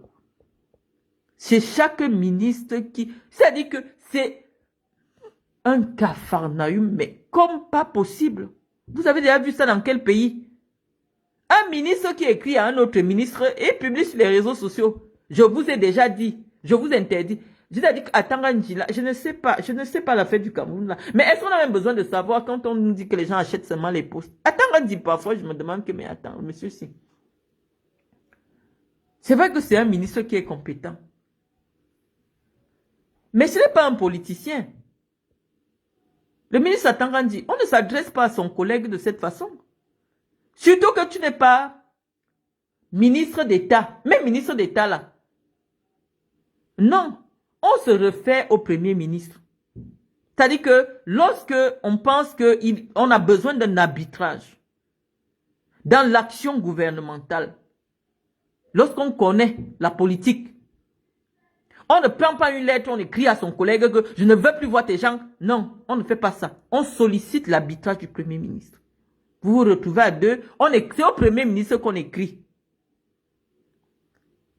Le Premier ministre maintenant fait l'arbitrage au président de la République. Normalement, c'est le Premier ministre qui doit donner des orientations sur les politiques qui sont appliquées au Cameroun. Il est là pour conduire la politique d'un gouvernement, pour donner des orientations du gouvernement. Je ne sais pas quelle école vous avez faite. Moi, je ne sais pas. Hein. Je ne sais pas si vous avez... Je ne sais pas. Hein. Parce que quand je vois des femmes comme les Kecha Koutez, c'est le BTS en comptabilité, les ministres du gouvernement, les ministres de l'État du Cameroun. Je ne sais même pas quel est le parcours académique de Tangandji. Je ne sais pas, hein. Attends, est-ce qu'on écrit je ne sais pas, c'est vrai que c'est un anglophone, mais c'est un francophone qui a écrit la correspondance. Est-ce qu'on utilise ce ton? Est-ce qu'on utilise ce temps pour s'adresser à son collègue ministre? Et vous ne voulez pas que nous, comme ça, on vienne s'asseoir pour insulter tout le monde? Pourquoi? Parce qu'on dit que le manque de respect commence à partir du haut. Je vous avais déjà dit, donc je vous ordonne. Je veux plus. Mais vous parlez à qui? Vous êtes investi du même pouvoir. Il n'y a pas... La seule personne qui est responsable de vous tout ça, c'est le Premier ministre. Mais comment vous avez dit que le Premier ministre, c'est un anglophone, il ne sert à rien, c'est juste pour couvrir. Vous le méprisez là-bas. Vous le méprisez. À la limite, c'est Ngongo que vous respectez parce que Biya a quand même mis qu'il est ministre d'État. Et non seulement ça, au-delà de ça, l'homme est un homme de caractère. C'est un homme de caractère. Et quand vous avez affaire à un homme de caractère, vous êtes obligé de le respecter. Mais en principe, c'est le Premier ministre. La lettre devait être envoyée, la remarque, ou les suggestions, ou les propositions devaient être envoyées au Premier ministre qui allait organiser l'arbitrage. Vous offrez quel spectacle aux Camerounais? À moins d'un an d'une élection.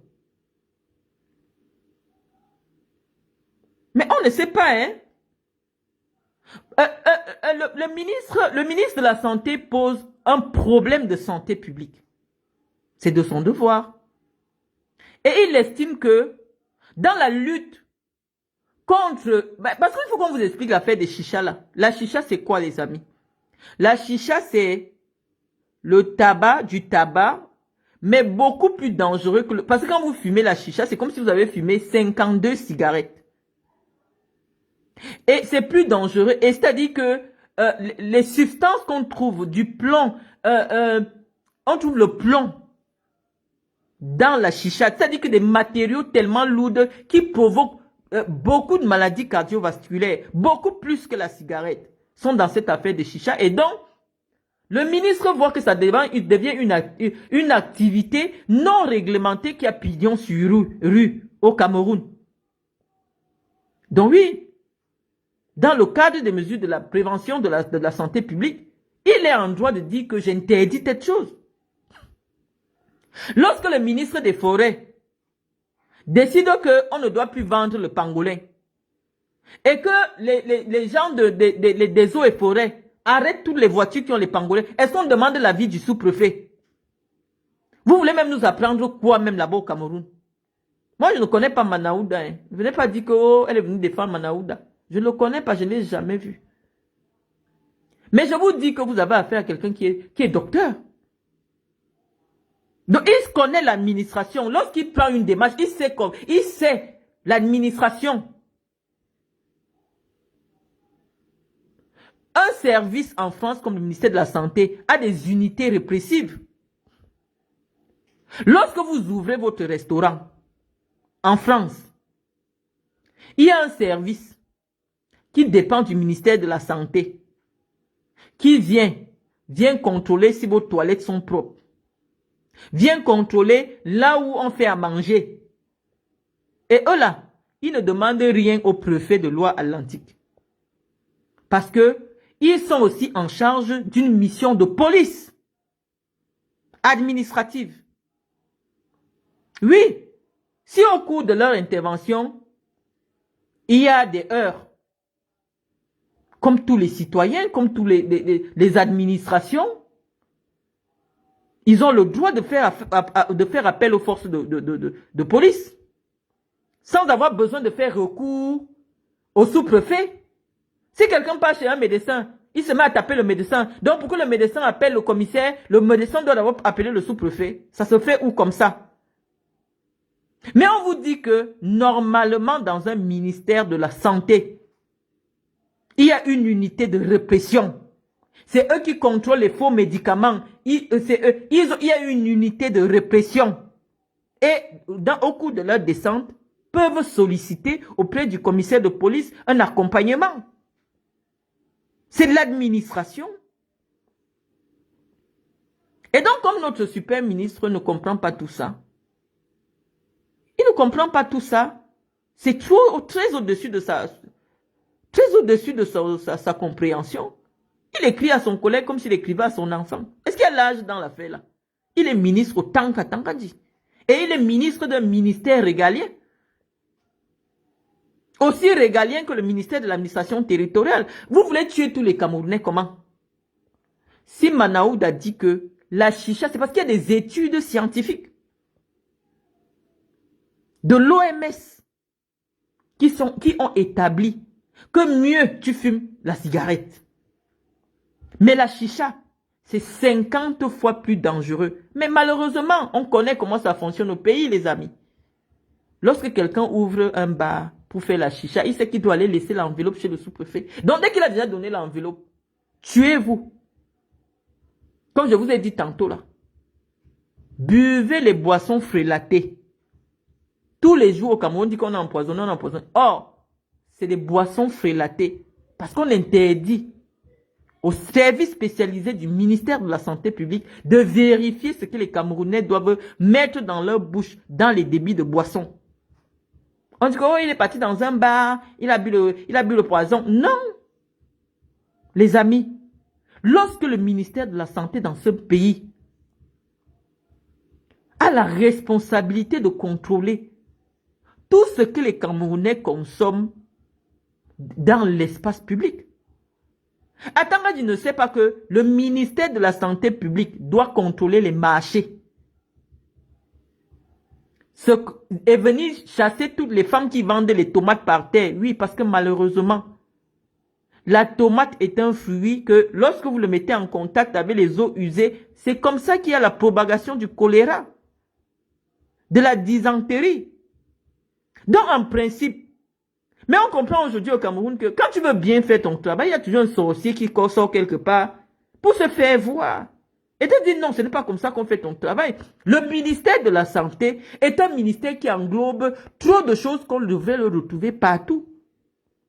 Même dans les lycées, il devrait avoir le bureau d'un représentant du ministère de la Santé. C'est que c'est des gros ministères que les gens ne se rendent même pas compte de l'importance. C'est-à-dire qu'il y a 3 ministères clés au Cameroun. Le ministère de l'Éducation nationale, le ministère de la Santé et le ministère de la Défense. Ce sont les 3 ministères régaliens au Cameroun. Oui. Les préfets ici en France, l'administration, le préfet de la Défense, si tu n'as pas ton problème de papier, si tu n'as pas ton problème de ta carte d'identité, est-ce que tu sais même à quoi sert le sous-préfet dans les villes de France, les amis? Est-ce que vous savez à quoi ils servent? Si quelqu'un ne peut pas faire les papiers ou demander une autorisation pour son association ou alors demander une autorisation pour manifester, est-ce qu'on a affaire au ministre de l'Intérieur en France?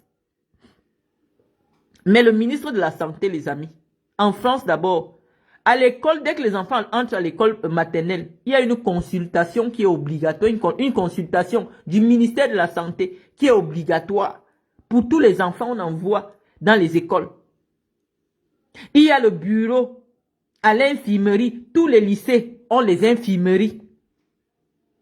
Donc, à partir de l'école, le ministère de la Santé est dans la vie des Français partout dans l'espace public. Mais au Cameroun, on voit carrément un ministre de l'Intérieur qui écrit au ministre de la Santé que je ne veux plus voir les gens là dehors. Or, il ignore qu'à l'intérieur du ministère de la Santé, il y a Par exemple, on vous dit ici en France que il y a tout un service en charge de contrôler la qualité du médicament. Ça veut dire que s'ils descendent dans ta pharmacie, ils trouvent un médicament prohibé, ils demandent la science demande la fermeture. Ils n'appellent pas le préfet de Loire-Atlantique que viens un peu voir, il y a une pharmacienne qui vend le cure. Non. Le tramadol, non. Ils ferment là sur le champ. Que dire alors des gens de l'URSSAF qui travaillent pour le ministère de l'Emploi? Eux, ils sont comme des gendarmes. Pour traquer des gens qui travaillent illégalement. Est-ce qu'ils ont besoin du préfet de Loire-Atlantique pour dire que nous allons descendre dans telle entreprise pour vérifier si tous ceux qui travaillent dans les entreprises ont les papiers? Vous montrez un très mauvais... Et c'est ça qui nous conforte dans l'idée que non, le président a perdu la main. Et c'est la raison pour laquelle nous lui disons de ne plus se représenter. Parce que ça devient la honte. Ça va être la honte de tous les boulots. Les boulots sont des hommes sérieux. Le président a perdu la main. Maintenant, on a affaire à des fanfarons, à des histoires à la con. Mais c'est quoi? C'est quoi? Il y a quand même un respect. Il y a quand même le fait de préserver la cohésion gouvernementale. Et ça se retrouve sur les réseaux sociaux. Comme par hasard, on dit que le ministre de l'administration, c'est lui qui donne maintenant les instructions. Tout le monde a les instructions là-bas. Il donne des instructions à son collègue. donne des instructions comme s'il parlait à son subalterne. Je ne sais pas sur la base de quoi. C'est parce que le pauvre, lui-même, il ne comprend pas ce qu'il fait à l'administration territoriale. Non, l'administration territoriale a ses prérogatives. Mais le ministère de la Santé a ses prérogatives aussi, qui peuvent aller de la prévention à la répression. De la prévention à la répression.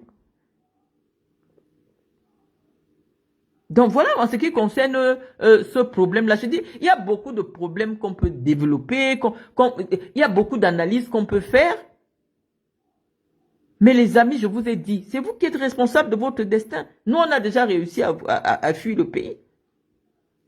Mais en 2025, là, le destin du pays est entre vous. Nous, on va faire ce qu'on peut ici à notre niveau. Allez voter aussi. Mais soyez plus nombreux à prendre vos responsabilités, les amis. Allez vous inscrire, je crois qu'ils vont encore... Allez vous inscrire massivement sur les listes. Allez vous inscrire ne veut pas dire que vous avez voté contre Paul Biya, non. C'est simplement que il faudrait que votre choix de 2025 soit un choix raisonné. Nous sommes la génération 82. Nous sommes aujourd'hui des vieux. Moi, je suis né en 82, je suis vieille, j'ai déjà les cheveux blancs. Si ma fille a couché à l'âge où moi je l'ai eu, c'est que je suis grand-mère depuis. On dit que non, l'arrière-grand-père n'a plus de vision politique pour nous. Nous sommes déjà des vieux. On est nés quand Paul Biya est arrivé au pouvoir, les cheveux blancs, on a déjà fui le pays, il est toujours là. On dit non. C'est pas parce qu'on ne l'aime pas. Mais on dit que mourir au pouvoir ne peut pas être un projet politique. Quelqu'un ne peut pas prendre le pouvoir parce que lui, son ambition, c'est de mourir étant au pouvoir. Ça n'a pas de sens. Il y a même des gens, ce n'est pas parce qu'on dit que tu vas mourir qu'on te souhaite la mort. Non, on dit simplement que c'est la logique de la vie. À plus de 70 ans, l'être humain doit être préparé tous les jours. C'est pour ça qu'il prépare son destin. Il prépare son départ. Il fait des testaments. Il organise tout. Mais vous avez un père qui vous laisse comme ça. Voilà les enfants qui commencent à se battre. Telle personne tire sur telle autre comme ça. Et vous voyez que ces gars-là sont des gars sérieux. Les ministres que Paul Biya veut nous laisser avec là, vous voyez que c'est des gars sérieux. Ce ne sont pas des gars sérieux. Imaginez-vous, si l'ordre établi aujourd'hui, on dit que Paul Biya n'est plus là. Attends, quand il va faire sortir les gardiens de prison qui allons tirer sur le ministre de la Santé. La preuve en est qu'aujourd'hui, vous voyez ce qui se passe. Des éléments de police. Les gens au Cameroun n'ont plus peur de prendre la main et de poser sur des hommes en tenue. On voit un homme en tenue qui se bagarre avec un civil dans un lieu public. Lors d'une descente pour un travail, c'est-à-dire personne ne respecte plus l'autorité de l'État. Parce que oui, ceux qui sont investis de cette autorité-là ont banalisé l'État. On dit que non, parce que le bar appartient à la femme de tel. Non, la femme de tel n'a pas une certaine immunité au Cameroun. La femme d'un tel qui a le bar n'a pas une immunité au Cameroun.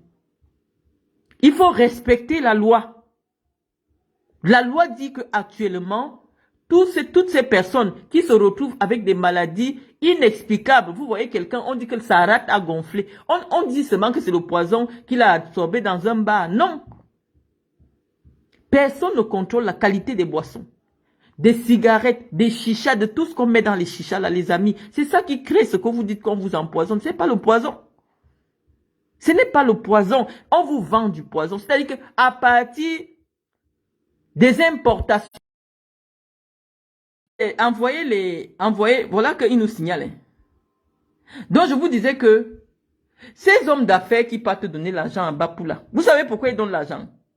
Parce que normalement, il y a des règles, des normes établies par l'organisme en charge de vérifier les normes au Cameroun qu'on appelle la NOR. Et même aussi en Europe. C'est-à-dire que pour que quelque chose soit vendu en France, ça doit respecter ce qu'on appelle les normes CE. Au Cameroun aussi, il y a ce qu'on appelle les normes. Alors, qu'est-ce que les hommes d'affaires font?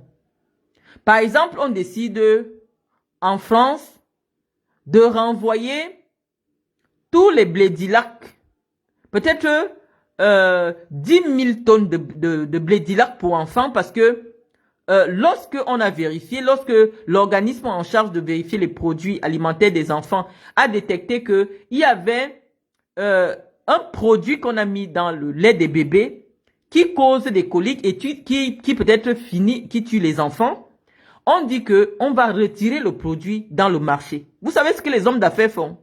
Ils viennent voir la société Blédina. Ils disent à Blédina que, tu sais que au Cameroun, moi je suis capable de vendre votre lait qu'on a refusé ici. Donnez-moi même 1 million d'euros, 2 millions d'euros. Je vais aller donner aux autorités camerounaises et elles vont accepter de fermer les yeux sur cette recommandation de l'organisme en charge de la vérification des produits de santé pour enfants. C'est comme ça qu'ils arrivent avec ça. Ils voient Parfait Bapou, ils disent à Parfait Bapou, oh, moi j'ai envie de voir, je veux voir une personne à la présidence qui peut m'aider. Vraiment, j'ai un gros conteneur de marchandises là qui doit entrer, machin et tout ça. Voilà. Maintenant, il obtient le droit de faire entrer au Cameroun ce qu'on a refusé qu'on vende aux petits Français, les amis. Quand vous entendez, je veux le permis d'importer ceci. Non, ce n'est pas ça. C'est que les gars partent prendre des marchandises qui ont été sorties du circuit parce que malheureusement, les normes sanitaires, les normes de santé publique n'ont pas été respectées. C'est ça qu'on vient vous verser là-bas en Afrique. Vous ne comprenez pas comment vous devenez déjà les femmes. Même les hommes sont comme les petits fesses. Non, les hormones qu'on met. Parce que vous savez qu'ici en Europe, on cultive avec on cultive des plantes fabriquées en laboratoire. Ce qu'on appelle les OGM. Organismes génétiquement modifiés. C'est-à-dire que ce qu'on vient vous livrer maintenant, le riz, les machins là, c'est-à-dire qu'on a injecté des choses dedans qui peuvent perturber, on appelle ça les perturbateurs endocriniens. C'est-à-dire que endocrinien, c'est quoi? Sont tes hormones. Vous mangez des choses avec des perturbateurs endocriniens. C'est-à-dire que quelque chose que tu manges, toi tu es un garçon, ça commence à modifier ta testostérone et tu commences à te comporter comme une femme. Ça te fait avoir de la progestérone. C'est comme ça que vous voyez tous les garçons, les petits fesses commencent à tourner comme ça. Il ne fait pas exprès, les amis. On vous envoie des aliments avec des OGM. Qu'est-ce qu'il faisait l'Africain? L'Africain mangeait le bio. Il mangeait le bâton de manioc avec le manioc qui pousse naturellement. Or, aujourd'hui, les gens veulent comment vous appelez ça? Les agréments pour venir au Cameroun avec les choses que on refuse de vendre aux Français parce que c'est trop modifié. Il y a des perturbateurs endocriniens. Donc, les amis, vous ne devenez pas des lélés parce que vous voulez. Le léléisme, là, ça se trouve dans la nourriture qu'on vous importe, là. Les boîtes de lait. Tu vois une grosse boîte de lait, 1000 francs. Tu te demandes qu'est-ce qui est dans ce lait. Il y a des perturbateurs endocriniens. C'est pour cela qu'on a refusé de vendre ça en Russie. Et vos enfants boivent. L'enfant grandit, les garçons, il fait tourner derrière les fesses comme ça. Il ne fait pas exprès, les amis. Il y a danger. Et donc, le ministre de l'administration territoriale, les amis, doit laisser le ministre de la Santé exercer une de ses missions aussi, qui est la répression. J'ai dit que le ministère de la Santé part de la prévention à la répression. Oui, le ministère de la Santé a la mission de répression. Et les vaccins aussi, il dit qu'il y a tellement de choses.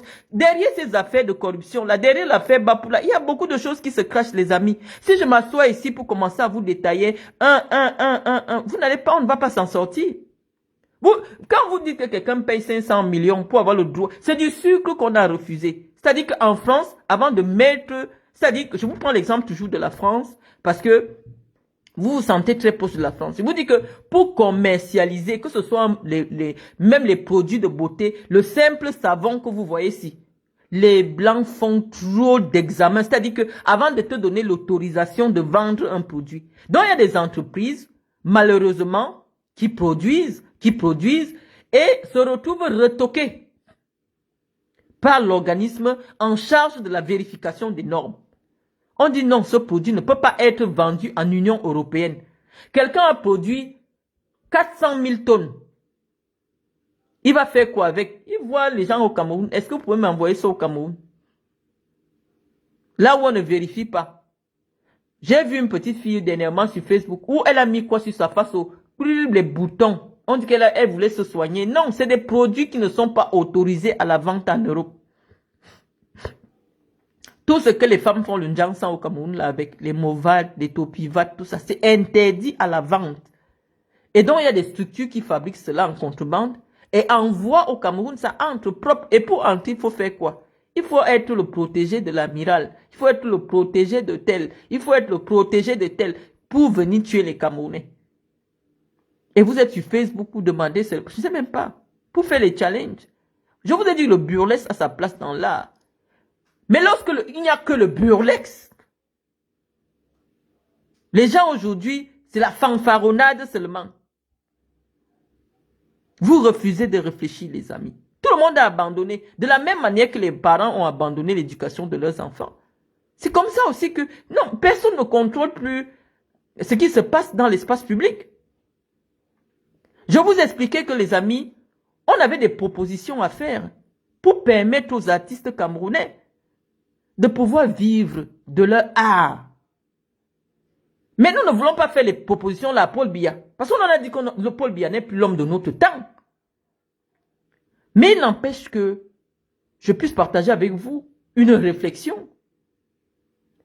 Les amis, si dans l'APE, on demande à chaque parent aujourd'hui de payer le complément culturel à 2 000 ou à 3 000. Je vous ai dit que les Camerounais boivent trop l'alcool. Et il faut que les Camerounais sachent que soit ils portent le condom. Parce que malheureusement, on doit encadrer une population.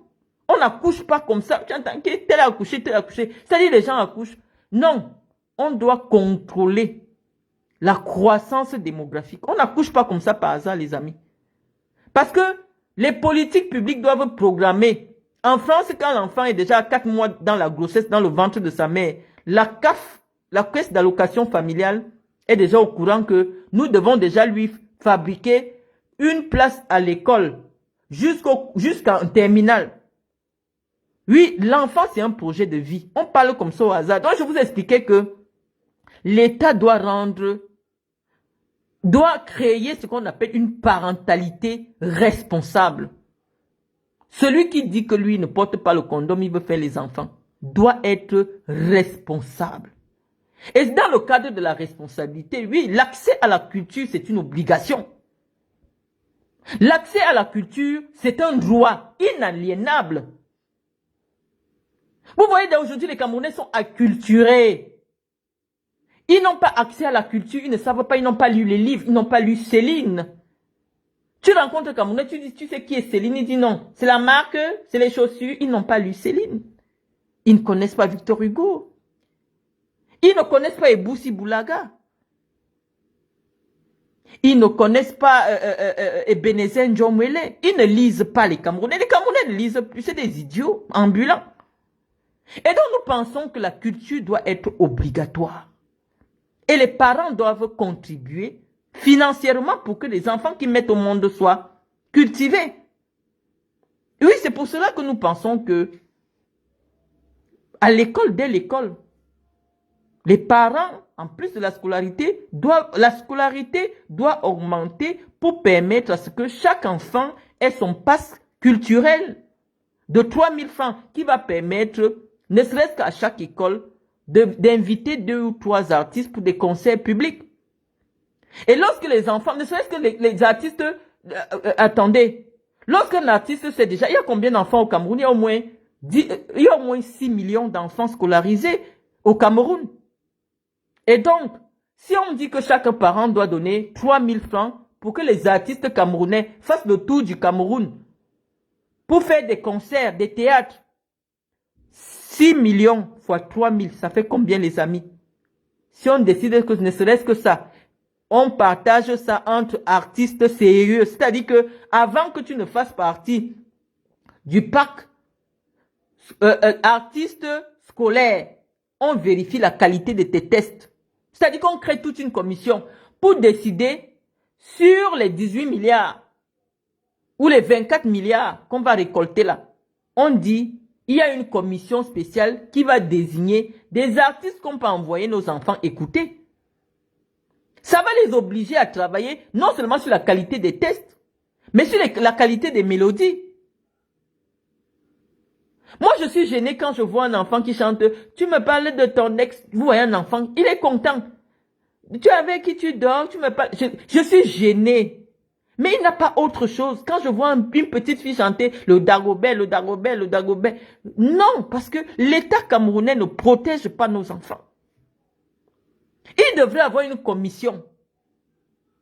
Après avoir récolté les 24 milliards, on dit, même s'il n'y a que 10 artistes, c'est comment seulement diviser les 24 milliards là par les 10 artistes. Et moi, je verrais encore comment un artiste va crever, comme on voit les artistes camerounais crever. Il faut penser, c'est pour ça que je vous dis souvent que Biya n'aime pas les Camerounais. Des initiatives, s'inspirer de ce qui se fait en France, c'est l'État qui finance le pass culturel. À partir d'un certain âge ici, les enfants scolarisés ont 200 000. Quand vous entendez que les maîtres Gims, tout artiste en France est riche, c'est pourquoi? Parce que tout enfant en France qui est scolarisé a une carte où l'État a déjà mis 200 000 pour qu'il paye les concerts et les théâtres et l'entrée dans les musées. Mais comme nous sommes dans un pays pauvre, l'État va solliciter l'intervention des parents. Et ça va pousser les mairies à construire les salles de spectacle. Puisque vous savez qu'il y a déjà l'argent. C'est-à-dire que dans cet argent, pour le pass culturel qu'on va récolter, que le ministère de la Culture va récolter auprès des établissements, on va construire des salles de spectacle. Moi, je me souviens quand on était petit. Moi, j'étais peut-être en CP. C'est vrai que Biya venait d'arriver au pouvoir, donc il continuait avec ce qu'Aïdjo avait institué. Je me souviens, on avait vu les Ochama. Et même le ministre Bidounkpat, à l'époque, il était acteur de théâtre, Mini Pam Pam. Mais à ce moment, on demandait à nos parents de payer 500. Et nous, vraiment, aucun parent ne refusait de payer. On a vu les Ochama, les Mini Pam Pam, Bidounkpat et tout ça. On était cultivés. Moi, j'étais fasciné par le théâtre parce que je regardais Mini Pam Pam. Bidounkpat qui était acteur de théâtre. Oh, et j'aimais lire les pièces de théâtre, Molière et tout ça, parce que, voilà, on nous apprenait l'amour du théâtre à l'époque, à l'école. On lisait les pièces de Molière. C'est pour ça que vous venez vous émerveiller aujourd'hui. Devant, je crois que ma génération, c'est la dernière génération qui peut s'exprimer avec aisance en français. Parce que nous, on a lu les livres. On a lu les livres. Mais la génération après nous, est-ce que vous savez même parler le français? Nous, on a lu La forêt illuminée du professeur Gervais Mendozé. Est-ce que vous avez lu les livres, vous, là? Oui. Malheureusement, parce que l'État a abandonné votre éducation. Tout ce qui vous les intéresse, c'est de permettre l'importation des mèches. Même dans les mèches, là, on a dit qu'il y a des substances, en dehors des mèches naturelles qui sont les cheveux des êtres humains. Tout ce que vous utilisez comme mèche synthétique, on dit qu'il y a des perturbateurs endocriniens. C'est-à-dire qu'il y a des substances dans les mèches, quand on fabrique les mèches, qui dérangent les hormones des femmes. Mais on s'en fout. Tout le monde veut ressembler à Chantou. Il faut les mèches, les kilos de mèches dans les cheveux. Les amis, il y a beaucoup de choses que l'État doit faire pour vous. Parce que oui, on a besoin en 2025 d'avoir à la tête de l'État un homme qui a un projet de société. Pas quelqu'un qui dit que lui veut mourir au pouvoir. Est-ce que mourir au pouvoir, c'est une option? C'est pas une option. On ne s'engage pas en politique parce qu'on veut pas un mandat politique parce qu'on dit qu'on veut les obsèques d'un président. On dit non. Nous disons qu'il y a beaucoup de pistes de réflexion dans notre pays. Il y a beaucoup de choses à faire. Nous, on a eu la chance. À cette époque-là, oui, les Blancs venaient de partir, Biya venait de prendre le pouvoir. Donc, il avait encore le souci de bien faire parce que mentalement, il était encore jeune. Il surveillait. Biya, je vous dis, c'était un homme rigoureux. Nous, on a eu la chance d'avoir le Biya rigoureux, efficace. Oui, nous sommes la génération Biya. La vraie génération. Pas la génération Chantal Biya. Parce qu'après 70 ans, c'est Chantal Biya qui gouvernait le Cameroun. Nous sommes la génération Biya. Nous avons connu la vraie école. Là où l'instituteur était une personnalité respectée. Ma mère a été enseignante avant de changer de corps de métier. Tous les enfants que ma mère a enseignés à l'époque, Non, ils avaient beaucoup de respect jusqu'à aujourd'hui, ils se souviennent. Parce que ma mère a été une bonne enseignante pour eux. À l'époque, on savait que l'enseignant du cours moyen avait au moins le bac. C'était l'enseignant le plus diplômé. Aujourd'hui, on donne 17 000 à un enseignant. C'est pour qu'il vous enseigne quoi? Le banditisme? Le vol? Même dans les familles, quand un homme a des enfants étant très très vieux, là, on sait que ces enfants-là n'auront pas d'éducation. Parce qu'il n'a pas le temps. Non seulement il n'a pas le temps, les enfants qui sont élevés par des grands-parents, vous voyez toujours comment ils sont. Aucune rigueur. Nous, on a connu, nous, on a été élevés quand Biya était encore Biya. Je vous dis que moi, je suis né Biya avec 49 ans.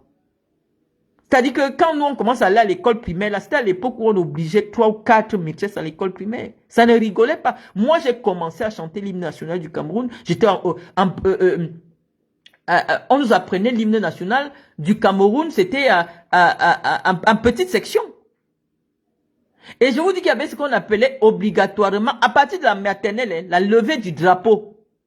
Aujourd'hui, est-ce qu'il y a même encore ça dans les établissements scolaires? C'est-à-dire qu'on nous a appris le respect du drapeau camerounais dès l'école maternelle.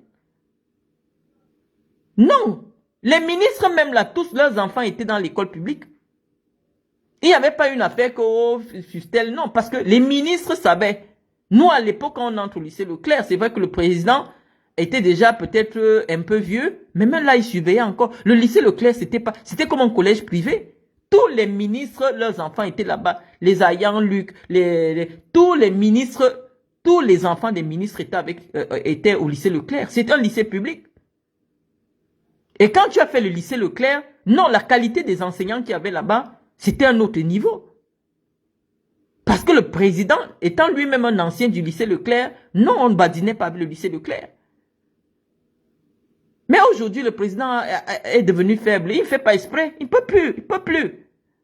Si vous aimez le président, il y a des mafias, je vous l'ai dit depuis le début, qui ont pris le président en otage. Le président ne contrôle plus rien. Donc les amis, prenez votre destin en main. Disons à notre papa d'aller se reposer.